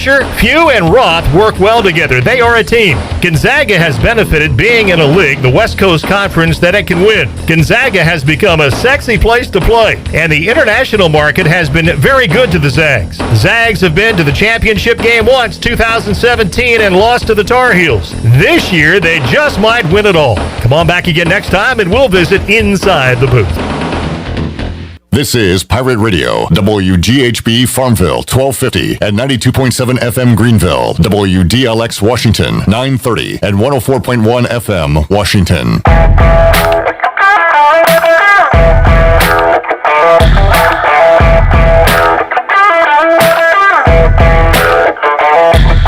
You're listening to Hour 3 of Pirate Radio Live. This hour of PRL is brought to you by Bud Light, reminding pirate fans to stay in the game and drink responsibly. Bud Light, the official beer of the ECU Pirates, and proudly distributed by Carolina Eagle Distributing since 1989. Now, back to the show. Welcome back. Keep your vehicle clean with the Pirates Cove Car Wash Fast Pass. The Fast Pass allows you to have unlimited car washes every month at every location. Pirates Cove Car Wash has locations in Greenville on 10th Street, Fire Tower Road, and Memorial Drive. Pirates Cove Car Wash, the ultimate car wash experience and the official car wash of ECU Athletics. Clip, I've got a little good news, bad news. Don't say it. We should start just only saying positive news and ignoring the bad news. Well, on the unfortunately, show. we can't do it. Okay. Good news. Well, do you want good news or bad news first? Give me the bad news first so we can end on a high note. Okay, the bad news is ECU softball loses as they went into the bottom of the 7th inning with a 4-2 lead. Charlotte scores 3. They win at 5-4, which is heartbreaking. But the good news, ECU lacrosse picks up a win over Campbell on Hump Day. 20-8 was the final. All right. We'll take that. A little sunshine on a beautiful day. Great day. In Eastern North Carolina. Nolan Knight, WNCT Channel 9, is joining us for the first time. This is our anniversary. Basically. Nolan said... I don't know what I said the last time. Hey, look, this is great that you came in because they were just talking about how great my memory was a second ago. You said, last time I came in, something big happened in the world of sports. It's like, what was it? I can't remember. You said the Big Ten, that was the day they said they were not playing football. It was that crazy day where it was the SEC was like, we're playing. Big Ten was, no, we're not. Yeah. And it was flip-flop the whole time. I think it was a big day, and you had so much to talk about. Then I was over here just rambling, and then I didn't get the invite back. But well, it's okay. Whoa! You slipped that in. You're here. I'm kidding. I'm happy to be here. And you're probably mad at me because you said this is the busiest week you've ever had at WNCT Channel 9. That is true. It's been. When I look at my calendar, I'm out of room for each of the days on the weekends and Thank Fridays. you for fitting us in here at Pirate Radio. Priorities. All right, Chandler. Nolan managed to make you jealous, which you don't know yet, and make me jealous by talking about what he did before he got here and what he's going to do when he leaves here. So how would he make you jealous? What do you think he did today? Played golf. He did. I did. Man. And it was tough. It was difficult to get a tee time in Greenville today. It was not easy. Earlier today, Clip was like, man, it would be a great day to play some golf. I don't golf. I was saying for Chandler's sake, he is a golfer. You know what, Clip? Yes, it is. He said don't talk about it. Yeah, I was like, just don't mention that again. We got to get out there. I play by myself all of the time. It is really sad. The loner. But it worked out today because we woke up. I was going to go with Tyler Feldman, actually, and we were going to go to Ironwood. They have like 6 holes that are like flooded, so like that was a no-go, and there wasn't a tee time till like 4. So we're like, you know what? We'll go over to Bradford Creek. That's normally where I play. That's my go-to. And yeah, nice, cheap, can get through it quick. And we walked in. Their phone wasn't working. I don't want to talk bad about them, but they didn't have anything open until 2:30. And so I was like, well, I already drove all the way out here. Let me mess around on the putting green, I guess. And Tyler bailed on me, so I was like, well, I might stay out here for 2 hours and putt. So I walked back in. I was like, can I just go by myself? There's no one out there. And he's like, you can walk it if you want. And I was like, I would love to. There you go. And Wow. so I went and walked 9 and shot Sounds plus like 6. No big deal or anything. Shot a what? Plus 6. Nice. 9 holes. That's So well done. I was happy about that. So you're going back out to the golf course after this? No. The first part is him making you jealous. The second part is he said he's cooking steaks. Oh, man. Grilling after this. I cooked steaks last night. He is like, you're making what them. cut you get? What cut you cook? I like What's your ribeye. cut? Ribeye? Yeah. How do you like it cooked? Well done, or not well done, but like a medium well. Okay. No, it's well done, but people they'll give you a hard time about saying well done because I like mine well done also, but Yeah. people give me such a hard time. I'll say medium well. Well, I like it to be like I still want it to be cooked, but I love when the juice runs out of it too. So. All right. Shirley's face. Shirley. Well, because as soon as you say well done, I'm like, well, then you're not eating steak. Oh, here we go. Hey, steak seasoning is great. A So well you just done put a lot on denier. there. Yeah, I I'm a usually go medium girl. or medium well. Sometimes I'll go medium well if I get it from a restaurant because they might under it a little bit. Better safe than sorry. What are we talking about? All right, Nolan Knight is here, and biggest story of today regards fan attendance in the state of North Carolina, and the capacities are going to be lifted, the restrictions are going to be lifted, and John Gilbert has made a statement regarding ECU athletics, and that is that They are happy to hear about the restrictions being lifted, and I guess the main thing you need to know, ECU will increase the amount of fans at their games. John Gilbert said in a statement, "We will communicate a more detailed plan on how seats will be allocated and access for our spring events, spring sports in the coming days." But he says, "We are eager to have Pirate Nation back." So things are moving in the right direction. Absolutely. That's fantastic news for ECU baseball, which we were just looking at that schedule. They've got weekend dates coming up for the next month plus. So a lot of opportunities there. You still have 2 basketball games that are scheduled. Will they be played? I don't know. They haven't played in forever.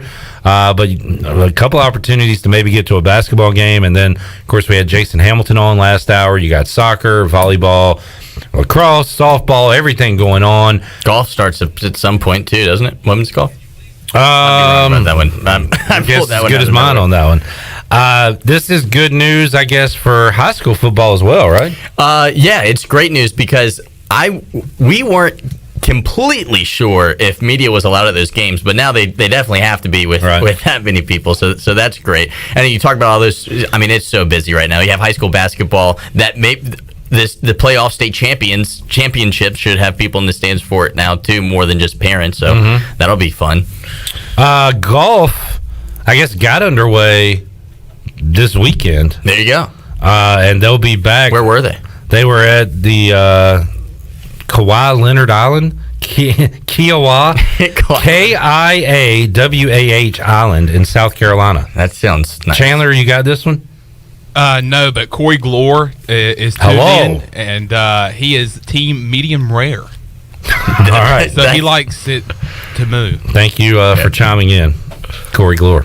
I'm always worried I'm going to get sick if I see too much red. Really? We'll talk to Corey Glore about his steaks tomorrow on Pirate Radio Live. He's going to join us. They'll be in Wallace, North Carolina, coming up March 8th and 9th, Nolan, at the River Landing Classic. So I covered a lot of golf this summer because there was a couple of tournaments over at Ironwood that it was like the only thing going on. So we got to actually cover sports, and we covered some golf this summer. They will be at Ironwood on April 3rd and 4th at the Easter Invitation. I'll have to go. Covering golf's fun because you kind of hang out and you see, you get between 2 holes, you get a lot of action. You brought up high school sports. I didn't really think about it. What are and you probably don't have the answer yet. What are the protocols going to be when you're out covering? Like, can you be on the sidelines, end zone only? I think technically we weren't supposed to be at practices, but the coaches kind of let us. I don't want to name any. I don't want to get anyone in trouble, but you filmed it and put it on TV, exactly, right? Yeah, but you maybe have a really good lens, and I was in the parking lot, but I would expect sidelines should be fine now. I mean, we'll have our mask on as the players will also, which will be a really weird thing. It's been weird with basketball, but that was indoors. But with outdoors, they'll have the face mask. I'm sure you know about all that as well. But that's going to be the weirdest part, I think, is the face mask. But you've taught. We had Coach Connor on earlier. You've talked to these area coaches, and I mean, just how ready are they to get going in football? And at the same time, how kind of weird is the whole thing for them? I think the most common thing that everyone talks about is just how they call it the off season, how long the off season's been, because during the summer, just about everyone thought that they were going to be playing with no fans and they were going to get a season off in September. And they had practices and were days away from practicing with pads and really ramping it up when they stopped everything and said, okay, no, we're not doing that. You guys have to, work out and throw the football around with mask on for another 4 months.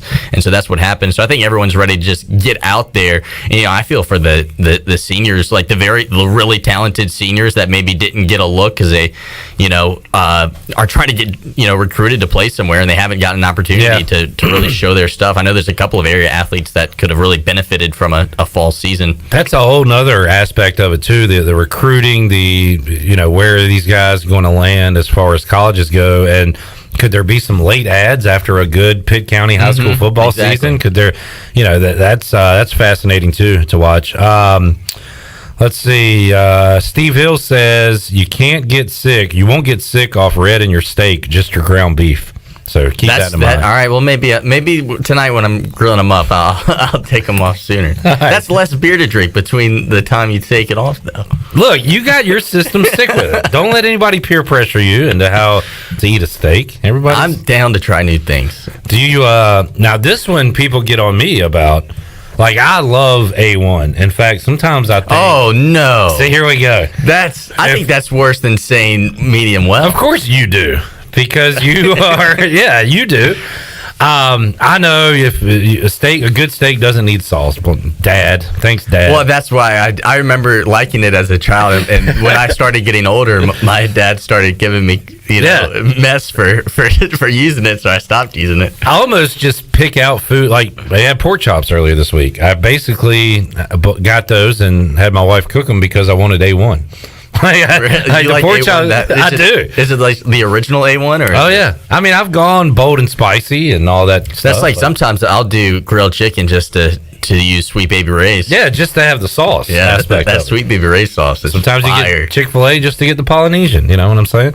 All right, so I'm an A1 guy. He's a well done guy. Pick on us if you want. I don't care. Bring it on. Nolan Knight hanging out in the Pirate Radio studios. Let's get a break in. We'll come back. We'll talk ECU baseball. And also make you a winner as we'll open up the Pirate Radio booty bag once again. It is Win It Wednesday. We'll give away another $20 gift card to the place when we return on Pirate Radio Live. Back with you after this.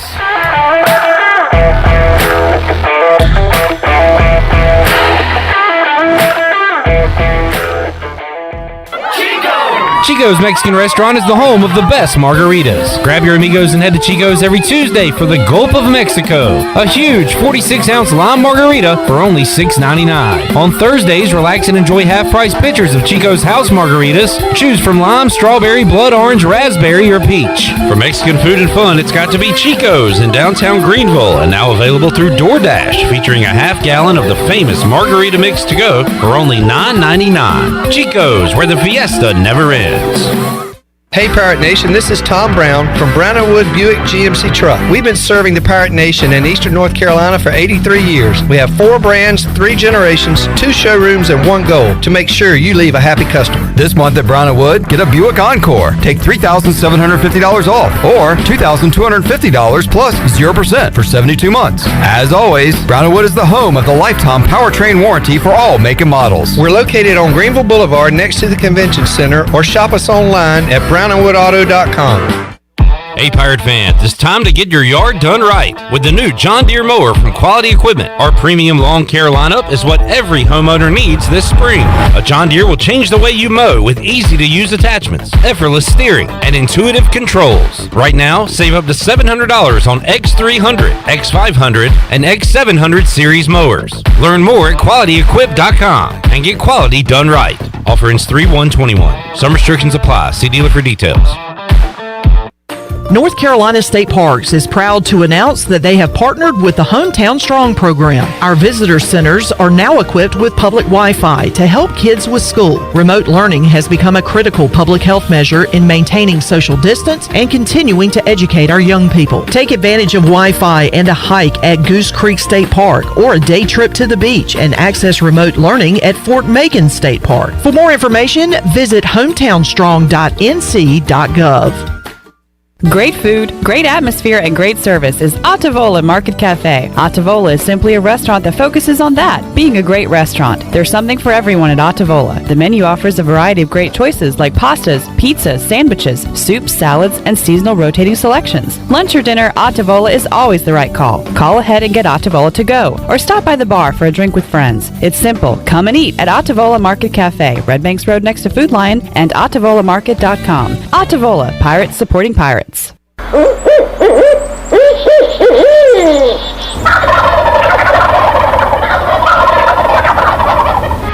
Join us for the first annual North Carolina Strut Masters Championship on Saturday, April 10th. Presented by Crescent Tools. Brought to you by Mountain Dew, Yeti, Sam Jones Barbecue, Spring Hill Outfitters, and Nomad. Compete against some of the best turkey hunters in the country, like Michael Waddell, Hal Schaefer, and Nate Hosey. Live performances by Nate Hosey and much, much more.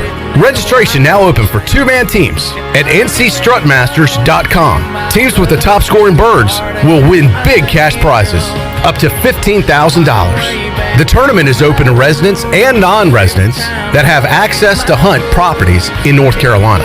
Deadline to register is March 31st. Weigh-in is at R.A. Woods Farms, 39 Vanderford Thomas Road in Farmville, North Carolina. We'll see you there. Hi, this is Billy Parker from Parker's Barbecue. I am so excited to announce a brand new menu item now available at all Parker's locations. Come in for our delicious new boneless wings. Our wings are fresh, hand-cut, right there in the store. Never frozen, and our wings are big. Try them tossed in one of our signature sauces, sweet red barbecue sauce or barbecue honey mustard. Get a boneless wing bag for less than $5. That includes 6 boneless wings with hush puppies and corn sticks. Parker's Barbecue, a homemade tradition for over 50 years. Pirate Radio. And I can promise you, there will be no quarter, ever, from ECU football. Go Pirates! The voice of the Pirate Nation.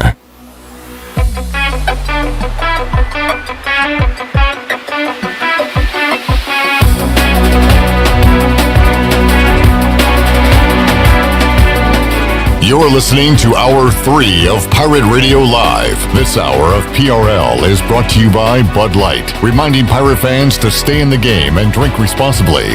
Bud Light, the official beer of the ECU Pirates, and proudly distributed by Carolina Eagle Distributing since 1989. Now, back to the show. Welcome back. Live well, move more, and hurt less with Kinetic Physical Therapy. If you're recovering from an injury, getting back into sports, dealing with everyday pain or fatigue, the Kinetic Physical Therapy can help you get back on track and live well. Kinetic has nationally certified therapists for physical, occupational, speech, and massage therapy, all in a state-of-the-art facility on Arlington Boulevard in Greenville.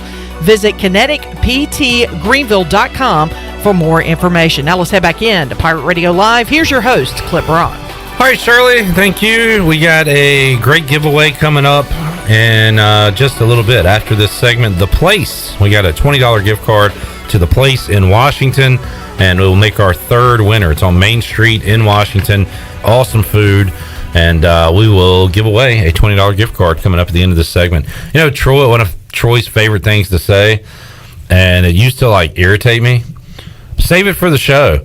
We'd like talk during the break, and I'd be like, okay, we're just talking, like having a conversation like normal people. Save it for the show. Well, now I see why he says that, because Nolan and I just had a great show during the break. We're talking college hoops. It's just a lot of charisma here. We had this table. A Duke debate where somehow I was defending Duke, which I've never done in my life. So we'll get into some college hoops coming up in a moment. Nolan is a Virginia Tech Hokie guy. He hasn't had many turkey tears this year, Shirley. He's been turkey tears. Turkey tears. There it is. On that particular day that Bryce Williams was talking about, you did. I tweeted in and said, I can't believe I'm reliving this nightmare. You showed a picture from where you were at the game. That was the one. That was the one in Blacksburg. Yep, it was the Saturday after Virginia Tech had beat Ohio State. Yeah, I think that was the first ever college football playoff. Maybe I'm wrong about that, but Ohio State went on to go undefeated. Yes, because ECU was in the first ever rankings, the playoff rankings. Yes. Yeah, we had just beat them, and there was like, you know, kind of like the Chapel Hill Duke scenario where all the students were in the streets. That's what happened at Blacksburg, and so I was like, man, you know, this is great. Like, this is the year back. Like, all right, this is awesome. And then we lost to East Carolina. Were you a student at the time? Yeah, wow. I was a freshman. Had pretty good seats in the end zone. Yeah, student section there. Yeah, looking good. All right, let's talk some Pirate baseball. Nolan, I've seen you out there. You've been able to get out there and check out some Pirate baseball. Great sweep over Rhode Island. And then yesterday, the Pirates take down the Blue Blue Devils. Let's call them that. A ranked Blue Devils team. That is correct, depending on where you look. Yeah, 11th. I had a lot of conversations about which one am I supposed to say. Was it an upset? Was it not? Because depending on where you look, ECU was ranked higher in one. At the beginning of the day, it said 16 East Carolina versus 11 Duke, and then right before I sent a tweet out, I let me double check that, and it was 25 Duke, 23 East Carolina on the ECU website. Way too many polls. There are a lot. But a great win yesterday, and where to begin, offense or defense? We heard some comments from Cliff Godwin earlier. Let's hear cut 3, Shirley, where he talked about Cam Colmore and C.J. Mayhew pitching with some pressure on him yesterday. Yeah, Cam and we just briefly spoke, and Cam's a stud. You know, he's like family now, being here 6 years. But he didn't have his best stuff tonight, and I thought he kind of weathered the storm. Hung a breaking ball to one of the best players. He hits a double, RBI. Mayhew got better as it went on. I thought the 8th and the 9th inning was as good as his first 2 innings, if not better, really better, in my opinion. And he was good. He was dominant. It's good. I'm glad that he's on our team, an extremely competitive young man who just is not afraid, and we're glad he's on our team. It's ridiculously early in the season, Nolan, but yesterday was really important. You look at the schedule, you're not going to get many RPI opportunities like you did yesterday. And Cliff Godwin managed it like an important game, leaving in Mayhew for 4 1/3 after Cam Colmore had come in for 3 innings. Carter Spivey was looking pretty good, but had that blister, I guess it was. So Colmore for 3, Mayhew 4 1/3, and that's all the pitching you used yesterday. Yeah, with talking about the fact that it was a good opponent in Greenville last year. Was my first year covering ECU baseball, and the season got cut so short. I didn't get to see too many really good matchups with scouts in the stands, and that was the case yesterday. To actually see a ranked team in Greenville, and the team looked good. And you're talking about fans back in the stands. Just having the couple of fans out in left field, the jungle, that made a difference in the game in terms of atmosphere. So I'm excited for there to really be a lot of people there for the whole show of East Carolina baseball. And when you're looking at the new schedule and with the extended series that they're going to do, I think pitching is going to be so important. I think that's what everyone has talked about when they talk about East Carolina baseball. And you saw it over the weekend, and you saw it yesterday as well. And more on the pitching depth. In fact, we'll hear from Cliff Godwin in a moment about Gavin Williams, who honestly I kind of forgot about. Like, the pitching was so good this weekend, I forgot, oh, wait, the scheduled Friday starter to begin the year has not pitched yet. But we mentioned Cliff Godwin coaching as if yesterday was a big game. And also he's coaching on field at that point when C.J. Mayhew is mowing down Duke hitters. He talked about the decision to leave Mayhew in as long as he did. Well, between Coach Dietrich, Coach Knight, and myself, there's a lot of conversations. But Mayhew gets by so fast, he doesn't, because he don't want to come out of the game. So he runs by us, so we can't take him out of the game. And he was rolling, and he looked at me like I was crazy when I said, "Hey, can you finish this thing?" He just said, "Yeah," and just kept moving. So, and that wasn't the plan, to be honest with you. Like I said, it was not the plan. We were hoping that we probably could get to the 7th with him. If we could get to the 7th, that would be great. And then we were going to turn it over to Bridges and A.J. Wilson and Saylor and Ryder Giles and those guys. And again, you only use Colmore and Mayhew out of the bullpen. Ronnie Woodward kind of set up the question, is that a good thing since you only use those two guys, or is it not a good thing heading into the weekend where they might have to rest a little bit? I don't know if it's good, Ronnie. I don't know if it's good or bad. We'll find out Friday night. I'm sure Mayhew, he always wants to pitch, so I'm sure he will want to be hot on Friday night, which I don't see that happening. Cam's arm bounces back pretty good, but probably not available on Friday night. Really, the way the game, I mean, look, Spivey was supposed to go a few innings, and for him not to be able to do that and then only use two pitchers really is surprising. Not surprising with the guys that went out there. I mean, we started Mayhew in the fall. And we actually started him, I think, the first weekend of the spring, and then we just started putting him on 2 different days. But you can see that he could start if he goes out there and pitches like that. Yeah, another potential starter for ECU, and that's C.J. Mayhew, just what we need, more pitching depth. Nolan, a bit atypical yesterday, seeing ECU get 5 of their 6 runs from the home run. Got a solo shot from Cadell, got the shot from Moylan, 3-run homer by Thomas Francisco. We still saw the bunts and the move base here runners and there, the small ball, but Pirates showed off the power yesterday. Yeah, and they showed it off quickly. I think what's important and what you might want to jot down for later in the season is how quickly that they've jumped out in their games so far. Yeah. The early lead has been important for them, and I think that opens up some opportunities to swing the bat. I saw a stat today that had a list of teams that have not trailed so far this season, which very small sample size. Yeah, exactly. But ECU's on that list because they've been able to get out early. That one last Friday was a little hairy, but it was. Cam Colmore took care of that for the Pirates. All right, we saw the big fella, Josh Moylan, get into one yesterday and hit it into the where ECU football was practicing. It was so far. I lost it. I didn't shoot it very well because he drilled it so far. I got back to the station and I was like, "Yeah, how'd the highlights look, Brian?" He was like, "Well, the Moylan home run was very good." Like, I'll work on it. Moylan with 2 hits for the young big freshman, and Cliff Godwin talked about what that does for his confidence moving forward. Well, look, baseball's a game of failure, so it definitely, I'm sure it feels good to him to get that first one out of there. Josh is an unbelievable hitter. He has really not looked like himself until tonight, to be honest with you. And him and I have had a lot of conversations about some things and the way he, this timing and just how high his leg lift has been and stuff. And with the pitching that we have faced, it's been hard on him. And tonight it was great to see him. He got a change up and was able to elevate it out of the yard. It was great to see.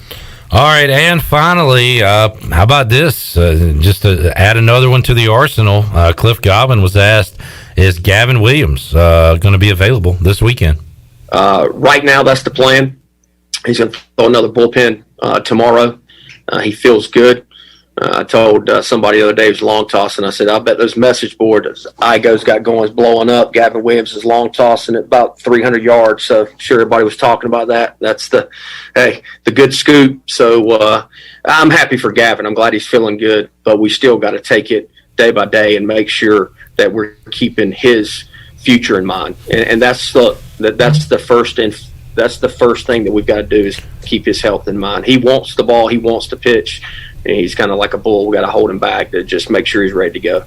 All right, if Gavin Williams is indeed back, and Cliff Godwin didn't say anything about starting there, could bring him back out of the bullpen and not overuse him early. But if he's back in the rotation, that means you're sitting out a guy that had 10 strikeouts and Carson Wisenhunt. In no time. He got him quick, too. Yeah. He kind of, wait a minute, how many does he have? He was mowing him down, and that just goes to show the depth that this team has. They'll be taking on Georgia Southern on the road this weekend, and then a lot of home weekends for ECU baseball coming up after next weekend. Let's hear from Thomas Francisco. He talked about his AB, where he had the 3-run home run yesterday.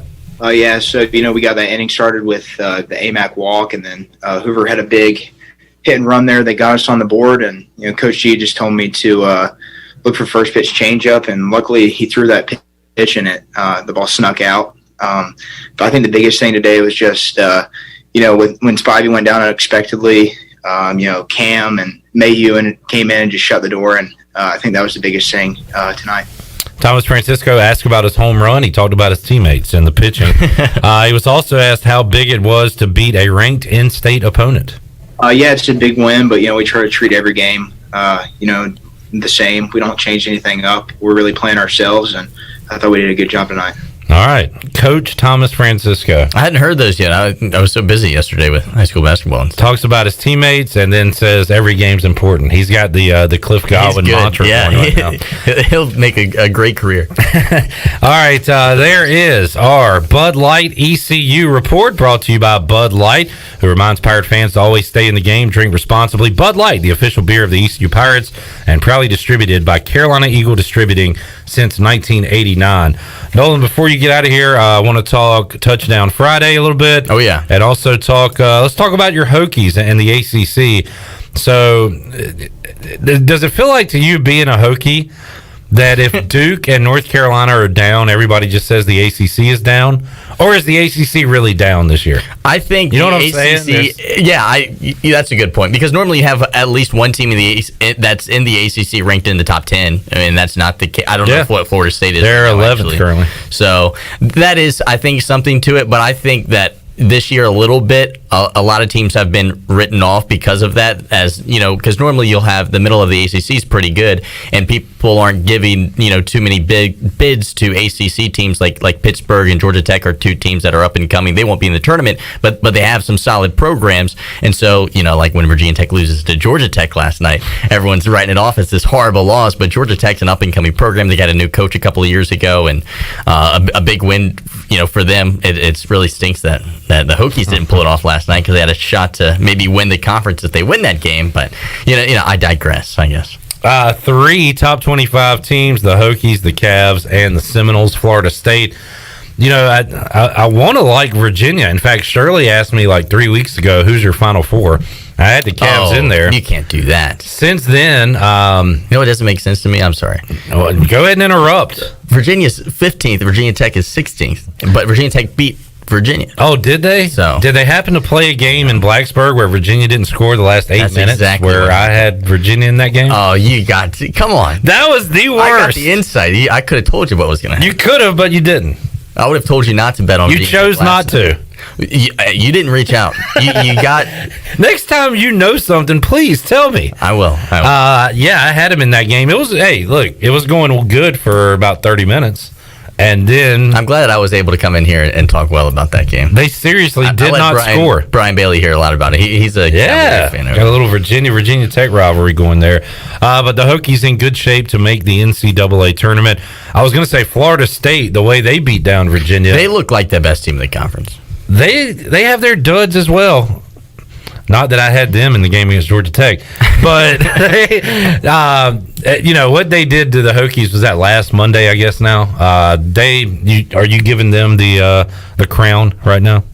Yeah, Florida State, definitely. I mean, they won it last year, and they've built themselves a little program there where you must always going into the season expect them to be a 4 seed or better. I feel like almost. Yeah. All right, so college hoops tonight. The Hokies are in action. Let's run down the top 25 real quick. Virginia is playing NC State. That game at 6:30. Florida State will be at Miami. Good one at Arkansas. Alabama at Arkansas coming up tonight in Fayetteville at 9 o'clock. And Tennessee on the road at Vanderbilt. DePaul is at Creighton. Those are the top 25 games coming up tonight. All right, Nolan. So Touchdown Friday is on. It is. Brian Bailey talked about that yesterday. You've got a lot of games coming up Thursday. Mm-hmm. It's going to be difficult because we have second round of high school playoffs, and a lot of games have been moved to Thursday. I know South Central and Rose are both playing on Thursday night.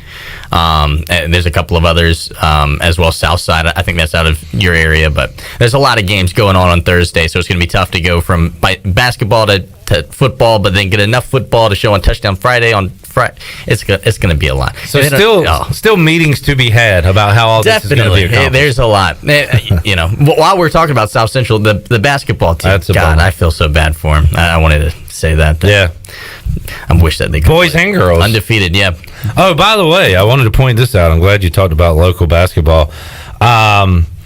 They call it like Petty Wars online. I don't know if this is petty. I just thought it was funny as a guy. I'm a little worried that am I involved? You are not. Okay. Farmville Central last night, first in the girls' game, tweeted out 9-seeded Farmville Central. This is from Farmville Central Sports, their account. I'm pretty sure that's run by Coach Wilford. Well, it can't be though because it was like during his game. Okay, maybe it's not then. But I thought so too. But 9-seeded Farmville Central upsets 8-seeded Kinston 72-24 to advance in the NCHSAA playoffs. 72-24 upset. Is that 48 points? They are unbelievable. I mean, they are really good. There are definitely some boys teams that would lose by double digits to the Farmville Central girls. Nolan, that was followed up by the 9th-seeded varsity men upset 8th-seeded Hertford County 87-59. Hertford County is a pretty good program. They were undefeated going into that game. Well, I wouldn't call it an upset. That's a 48 and a 28-point upset, quote unquote, by Farmville Central, kind of picking on their seeding, which is just ridiculous and not fair for their opponents either. That they're having to face those teams. Well, I mean, I'm sure they're taking the home games and the tickets. Yeah, definitely. Shirley, as a cocky Farmville Central Jag, are you proud of your program? Why, yes, I am. Even Terquavion Smith, he tweeted out yesterday, 35 points, 11 rebounds, round 1. Yes, sir. Round 2, here we come. Baby T. And here's the thing, though. I hate that he's going to state. I hate it, too. You know, but at the same time, good for him. Amaya Joyner, who plays on the girls' team, she is being courted by some big-time D1 teams, D1 schools, I should say, as far as recruiting goes. And she had some great performances last night. But, look, here's the thing.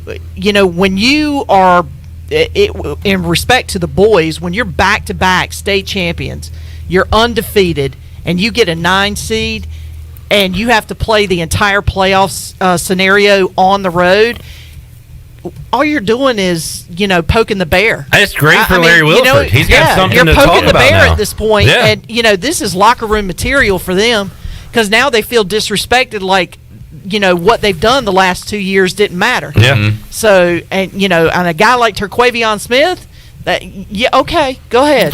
Yeah, he plays with a little chip on his shoulder. Yeah. I was at the game earlier this year where he scored 50, and he was unconscious. It was unbelievable to watch. And that's what I'm saying. I mean, these, and I mentioned this stat to consider. Hold on, let me get it here. Stats to consider. Their JV boys, well, I don't know if they have a JV girls. I have to go back and look at the thing, but I know that they're varsity boys, varsity girls, JV boys, possibly JV girls. Only school in the state of North Carolina that they are all undefeated. The pipeline continues. That's what I'm saying. It's incredible. We don't rebuild, we reload, and that's all I'm saying. Look, I'm going to take this, and I'm going to ride this train as far as it'll take me. They might get some home games though, because it was a random draw. So there are some 12 seeds that are pretty good. Yeah. I think it's this set up for random Kinston draw. Farmville will play again if they keep winning. Yeah, this random draw is just a headache. I don't know why they decided to do that this year. It just makes no sense. Well, they have to play, I guess. Are they playing the Granville team, the team they played in the Eastern South Final Granville, last yes. year? Mhm. That With is Bobby game 2. Pettiford going to Louisville. Yep. Who ECU is recruiting. They're a really good team. They played earlier this season, I believe, and Farmville won. Yep. So they beat them 2 in a row. Granville teams, they have some great starters, but they were pretty tired towards the end of the game. Oh, I remember the regional final last year. Williford was bringing in, and this is to your point, Shirley, like freshmen and sophomores off the bench where the other team just couldn't compete and got tired. That their younger guys are just as in good. fact, he brought up JV guys, I think, for that game last year. So just so much talent for Farmville Central. Yeah, and I joke with Larry. I joke all the time. Larry Williford, if you talk to him any other time, he's very soft-spoken. He's very kind of laid back. He almost, like with his cadence when he's talking to you, especially on the phone, you could almost like fall asleep to his cadence. He was on the Brian Bailey show yesterday. Yeah, and it was kind of sings to you when he talks to you. Yeah, and he's kind of just real laid back, real calm, and he gets that but Mountain Dew in him. man, I tell you what, he drinks a Mountain Dew and he walks and paces that sideline. Man, he is it's like a switch. I think he drank 3 the other night. Oh man, he has a cooler at the end of the bench full of Mountain Dew. That's all he does. He's jacked gonna up catch on a Mountain cramp Dew. on the sideline. Nolan, thanks for hanging out, man. Anything else going on in your world? You're pretty busy. Tune in to Touchdown Friday and the final score on Sunday nights. And we got you covered from high school football to high school basketball and did I say basketball twice? No, nope, football, basketball. ECU baseball, we got it all. Got it all, and it's all going on right now. right. Nolan, thanks for hanging out, man. Thanks for joining me. Thanks for having me. I'll join you and have you. Thank you very much. And we will make it, won't make it as long before you come back in this time. I appreciate that. Well, we had so much to talk about this time. Yeah, we saved it up for this this big show. All right, I tell you what, Shirley, let's open up the booty bag one mo again. Oh, hold on. Why is that doing? All right, that? Shirley, Booty everywhere. Booty, Stupid computer. booty everywhere. Technology. I hate it when I press a button and nothing happens. 317-1250, your last chance on a Win It Wednesday to win a $20 gift card to The Place. The Place. How are we not doing that with the advertising? That's a reference to The Place. What is that? That is. Oh my God! Why did you do that? Is it Fantasy Island? Fantasy Island. Again, I I've kept never wanting seen to it. say Paradise Island. It's Which not right. makes me Fantasy think Island. of something Nolan and I were talking about before we go. He was screaming at his radio that we didn't mention Citizen Kane, and what was the other one? Rosebud.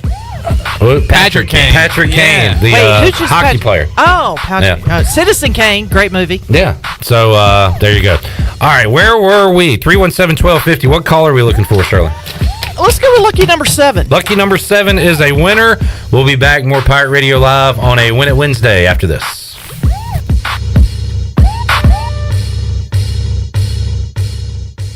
A car wash experience like no other is here at the new Tommy's Express. You'll enjoy a gentle belt conveyor ride through our bright, inviting wash as luscious foams and soft cloths treat your car like new. After a final rinse, wax, and blow dry for a beautiful spot-free shine in just about 3 minutes, help yourself to our free vacuums and mat washers.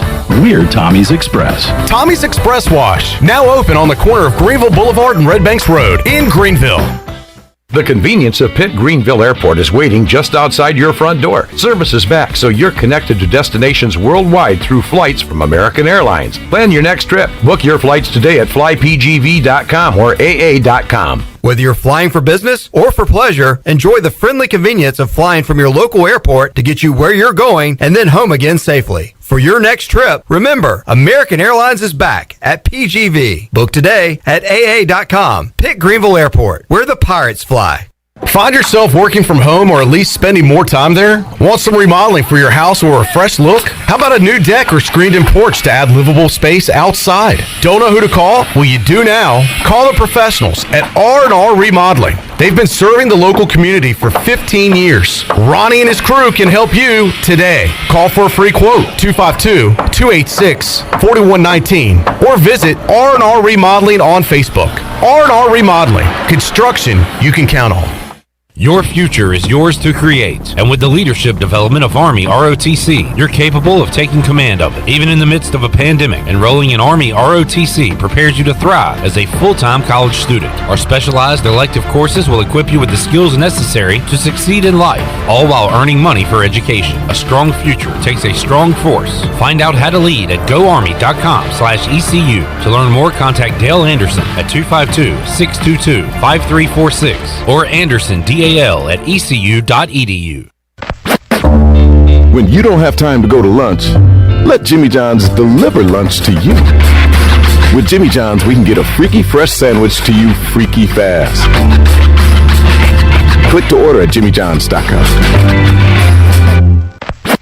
Dinner's great. It's one of your top 3 favorite meals. You just don't want to have to make it. Well, with Jimmy John's, you don't have to. Whether you live in a sandwich delivery zone or head into the store, you can always get a freaky fresh sandwich.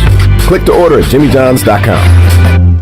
Here today with Cousteau, also known as Ryan Miranda to his friends and family. Why do you come to F3? I like F3 because it brings me around a lot of different guys, helps me push myself, but also it helps me get out of bed in the morning and get myself moving, which is always really good for me. One letter, one number, F3. Fitness, fellowship, and faith. All workouts are free of charge and open to all men. Leave no man behind, but leave no man where you find him. Learn more today at f3enc.com.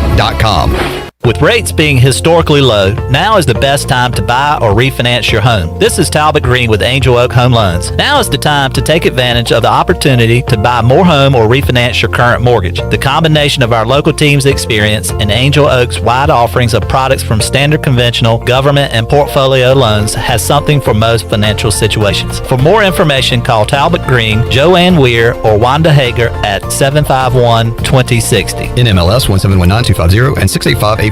Equal housing lender. Been pulled over for speeding and written a ticket? Then you need to call O'Neill's Speedometer Service in Greenville. O'Neill's can calibrate all vehicles for speeding tickets. All-wheel drives, no problem. 18-wheelers, no problem. Motorcycles, no problem. O'Neill's can also repair instrument gauges that have stopped working. Whether you drive a Ford or GMC, Greenville's trusted speedometer shop for over 30 years is O'Neill's. Call today for repairs or calibration work at 756-5050. O'Neill's Speedometer Service. Go Pirates. Pirate Radio. It's great to be on. This is an honor. You know, Pirate Radio is kind of a cult following around North Carolina, so I'm excited. The voice of the Pirate Nation.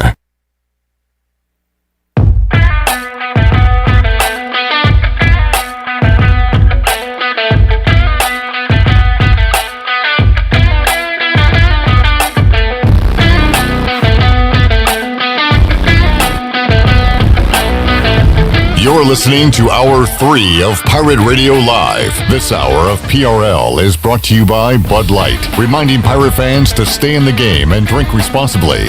Bud Light, the official beer of the ECU Pirates, and proudly distributed by Carolina Eagle Distributing since 1989. Now, back to the show. Welcome back. Taking a look at your stock market report for today. It was a good one. The Dow was up 424 points. It closed at 31,961. The NASDAQ was up 132 at 13,597. And the S&P was ahead 44 points at 3,925. That's your Wells Fargo Advisors financial report. For a personal look into investing, call Wells Fargo Advisors today at 756-6900 in Greenville. Wells Fargo Advisors, LLC, member SIPC. And congratulations to Todd Viverette of Greenville. Also picked up a $20 gift card courtesy of The Place. Be on the lookout for new spring and summer drink specials with patio seating on the waterfront. The Place is open for lunch Tuesday through Saturday. They have an elevated style dinner to Thursday through Saturday and brunch on Sundays. Check out The Place on Facebook and social media to get all of their seasonal menu offerings. Along with the original favorites and extended spring hours, The Place is on Main Street in Washington. Now let's head back into Pirate Radio Live. Here's your host, Clip Brock. The place. That's got to be the new ad when Jason comes back in. Congratulations to our winners today on a Win It Wednesday. We'll open up the booty bag on Thursday. We've got our Free Beer Friday coming up on Friday. All right. It's a fun show today. We've had a lot of news and a lot of other stuff. We've had a lot of random segments and just randomness. Bo Bat said we need more laughing in this world. He likes when we just talk about nonsense. I agree, Bobo. I do. Wait, are y'all cool enough for you to call him Bobo? Absolutely. Y'all were in a trivia contest. I was about to together. say about 3 or 4 years ago, I beat him in trivia. There you go. You beat the Bobo. You slayed the beast. But he conceded. So our top story of the day: Governor Cooper is pulling back some of the restrictions. That is great news for athletic events, as Roy Cooper announced a new executive order. Outdoor sporting events can now have 30% capacity. Indoor sporting events, 25% with a cap of 250 people. Larger indoor arenas, and this is where you get to more than 5,000. The basketball, the hockey, Canes, Hornets, Minjies, everything can have a 15% capacity. So that is the news today. John Gilbert did put out a statement, and nothing kind of detailed. He said he'll get to that later, but ECU, Gilbert, the folks over there, happy about these restrictions being pulled back because they plan on having as many people in the stands as they can for these games upcoming. You got a lot of baseball, softball. We talked to Jason Hamilton early, soccer, all these events coming up, and they want people in the stands when it comes to ECU athletics. By the way, the losing continues for one Chad Moore. I just saw on Twitter. Chad, this streak, it was December for the treasure chest. Somehow he carried it into January and now February. He's got 2 days left to win, or the streak will officially be at least 3 months at this point. So, tough times for Chad trying to get in and win out of the Pirate Radio booty bag. All right, so, great news today. Looking forward to seeing more people at Clark LeClaire Stadium. They were able to have some folks in the jungle last night, and cool. Nolan pointed out, created a little bit of an atmosphere at Clark LeClaire, and now that will be even more with these new restrictions being lifted. So looking forward to that when the Pirates return home. All right, some scores, games going on right now. The Hurricanes are down 2-0 to the Lightning. So this is a 4-game series they're playing. Hurricanes won the first one, lost the second one, and they are currently losing the third one, 2-0 at the half. I tell you who's not losing. That's St. Bonaventure, baby. I was just looking at the stats for that first half, and it's strange because I think they're up double digits. They're up 11. They are 9 for 30 from the field, which is 30%, 7 for 19 from deep. They're getting out rebounded by like 11. What game are you looking at? I was just watching the game. They just had the stats up there. Those stats are wrong. What stats do you see? But that's why I was saying that I thought that was that is strange. Yeah, that's why I was like, that's not right, because the Bonnies are 8 for 14 from 3. They are out rebounding Davidson 13 to 11. They're shooting 50% from the field. That all right? The ESPN Plus broadcast had that all screwed up. No wonder you were confused. I was confused because I was like, "What? In the How world? are they They're winning shooting so bad?" Yeah. But now I did see where Davidson has 12 turnovers. I don't know if that's right. I'm seeing 8 turnovers. Where did they get these stats from? Maybe it was an old game and they just forgot to delete it. I don't know. I mean, ESPN Plus has its woes. It's not the best. Yeah, That's hilarious. Well, no wonder I thought it was strange. Yeah. So Bonnie's playing well, trying to get into the NCAA tournament. the luck of the shirt. Yeah, I am rocking the Bonnie shirt today. Billy Weaver on Twitter on Tweeter on Tweever. That's what Billy Weaver's tweeter should be called. Tweever. Weaver the tweeter. Leave it to tweeter. He says, since we can have 30% capacity, does that mean we can get rid of the cardboard cutouts or not? I think you keep them in with the people. Yeah. I mean, that's what they did at the Super Bowl. Yeah. I guess he's not a fan of them. Do you have a preference, in or out? I say keep it in because a lot of those cutouts are kind of in honor of somebody. I know I read something where there was a few out there last night. It was in honor or in the memory of somebody that was a big ECU fan. So I don't know. I say keep them in. I mean, just kind of let the fans. And then also the Super Bowl, they mixed in the cutouts with the fans. Yeah. And I thought it made the stadium look full. It's kind of like they do. They have in the Superdome where they have the colored seats. Yeah. So it kind of looks like more people than there are sometimes. Yeah. So I vote keep them in. I'm trying to remember the team that put this out, or the fan of the team. I can't remember the hockey team it was. Maybe the Devils. It was a struggling hockey team, and they posted the final score of their game on their social media.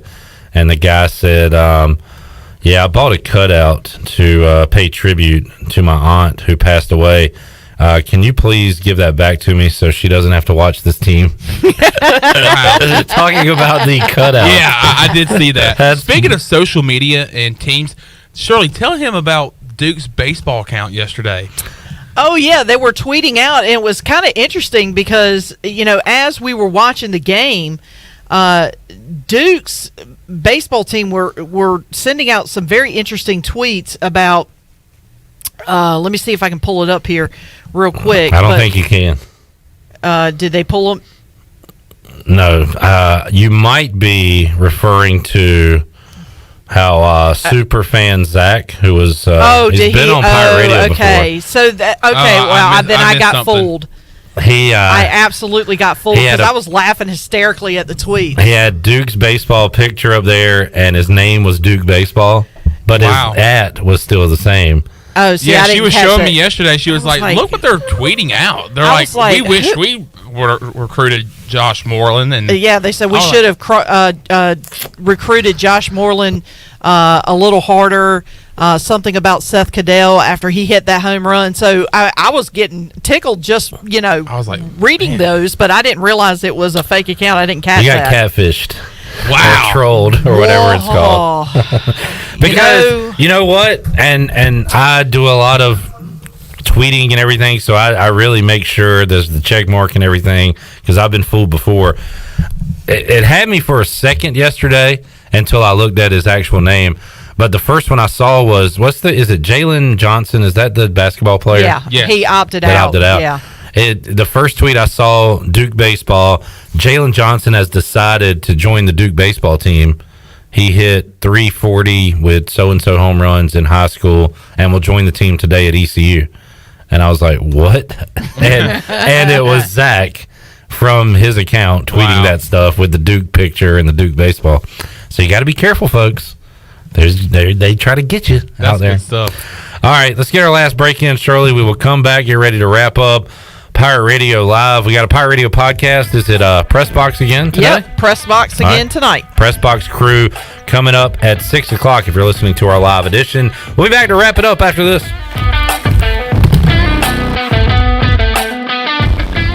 In sports, if you think joy only happens after you win, think again. Look at the world's most successful athletes like Serena Williams, Brooks Koepka, and Alex Morgan. They don't spend all their days grinding away. They take time to enjoy themselves, like getting together with friends over a Michelob Ultra, because they know that happiness is the key to winning, and that joy is the whole game, not just the end game. Michelob Ultra. 95 calories, 2.6 grams of carbs. It's only worth it if you enjoy it. Enjoy responsibly. AB Michelob Ultra Light Beer, St. Louis, Missouri. The best place in Greenville to unwind and have fun is AJ McMurphy's. AJ's is open every day with great food and great drink specials. During the week, stop by for open mic, music on the patio, or sports trivia with me, Clip Rock. The weekends are made for sports and live music. Watch every game from NCAA hoops, NHL, NASCAR, plus live music every Friday and Saturday night. Plus, stay tuned. The countdown to St. Patrick's Day is on. AJ McMurphy's, Turnberry Square at Bell's Fork, and online at ajmcmurphys.com. Are you trying to reduce clutter? Want to save a tree? Greenville Utilities can help. E-bill is a simple solution. Imagine getting an email letting you know your bill is ready. And with a few clicks on your computer or smartphone, you can review and pay your bill. It's just that easy. Signing up is simple. All you need to do is to log onto your account at guc.com and update your contact information and e-bill setting. You can even continue to receive a paper bill if you'd like. E-bill from Greenville Utilities. Just one of the ways GUC is here for you. It's bow time. There's something special about the first bite of a Bojangles Cajun Filet biscuit, like an edible alarm clock that slaps you awake with bold Cajun flavor. The moment you sink your teeth into that soft, fluffy, made-from-scratch biscuit, then strike gold with a juicy piece of fried chicken, you'll know. Nothing beats the first bite, except the second first bite. Get a Cajun Filet biscuit combo for just $4.99. It's bow time.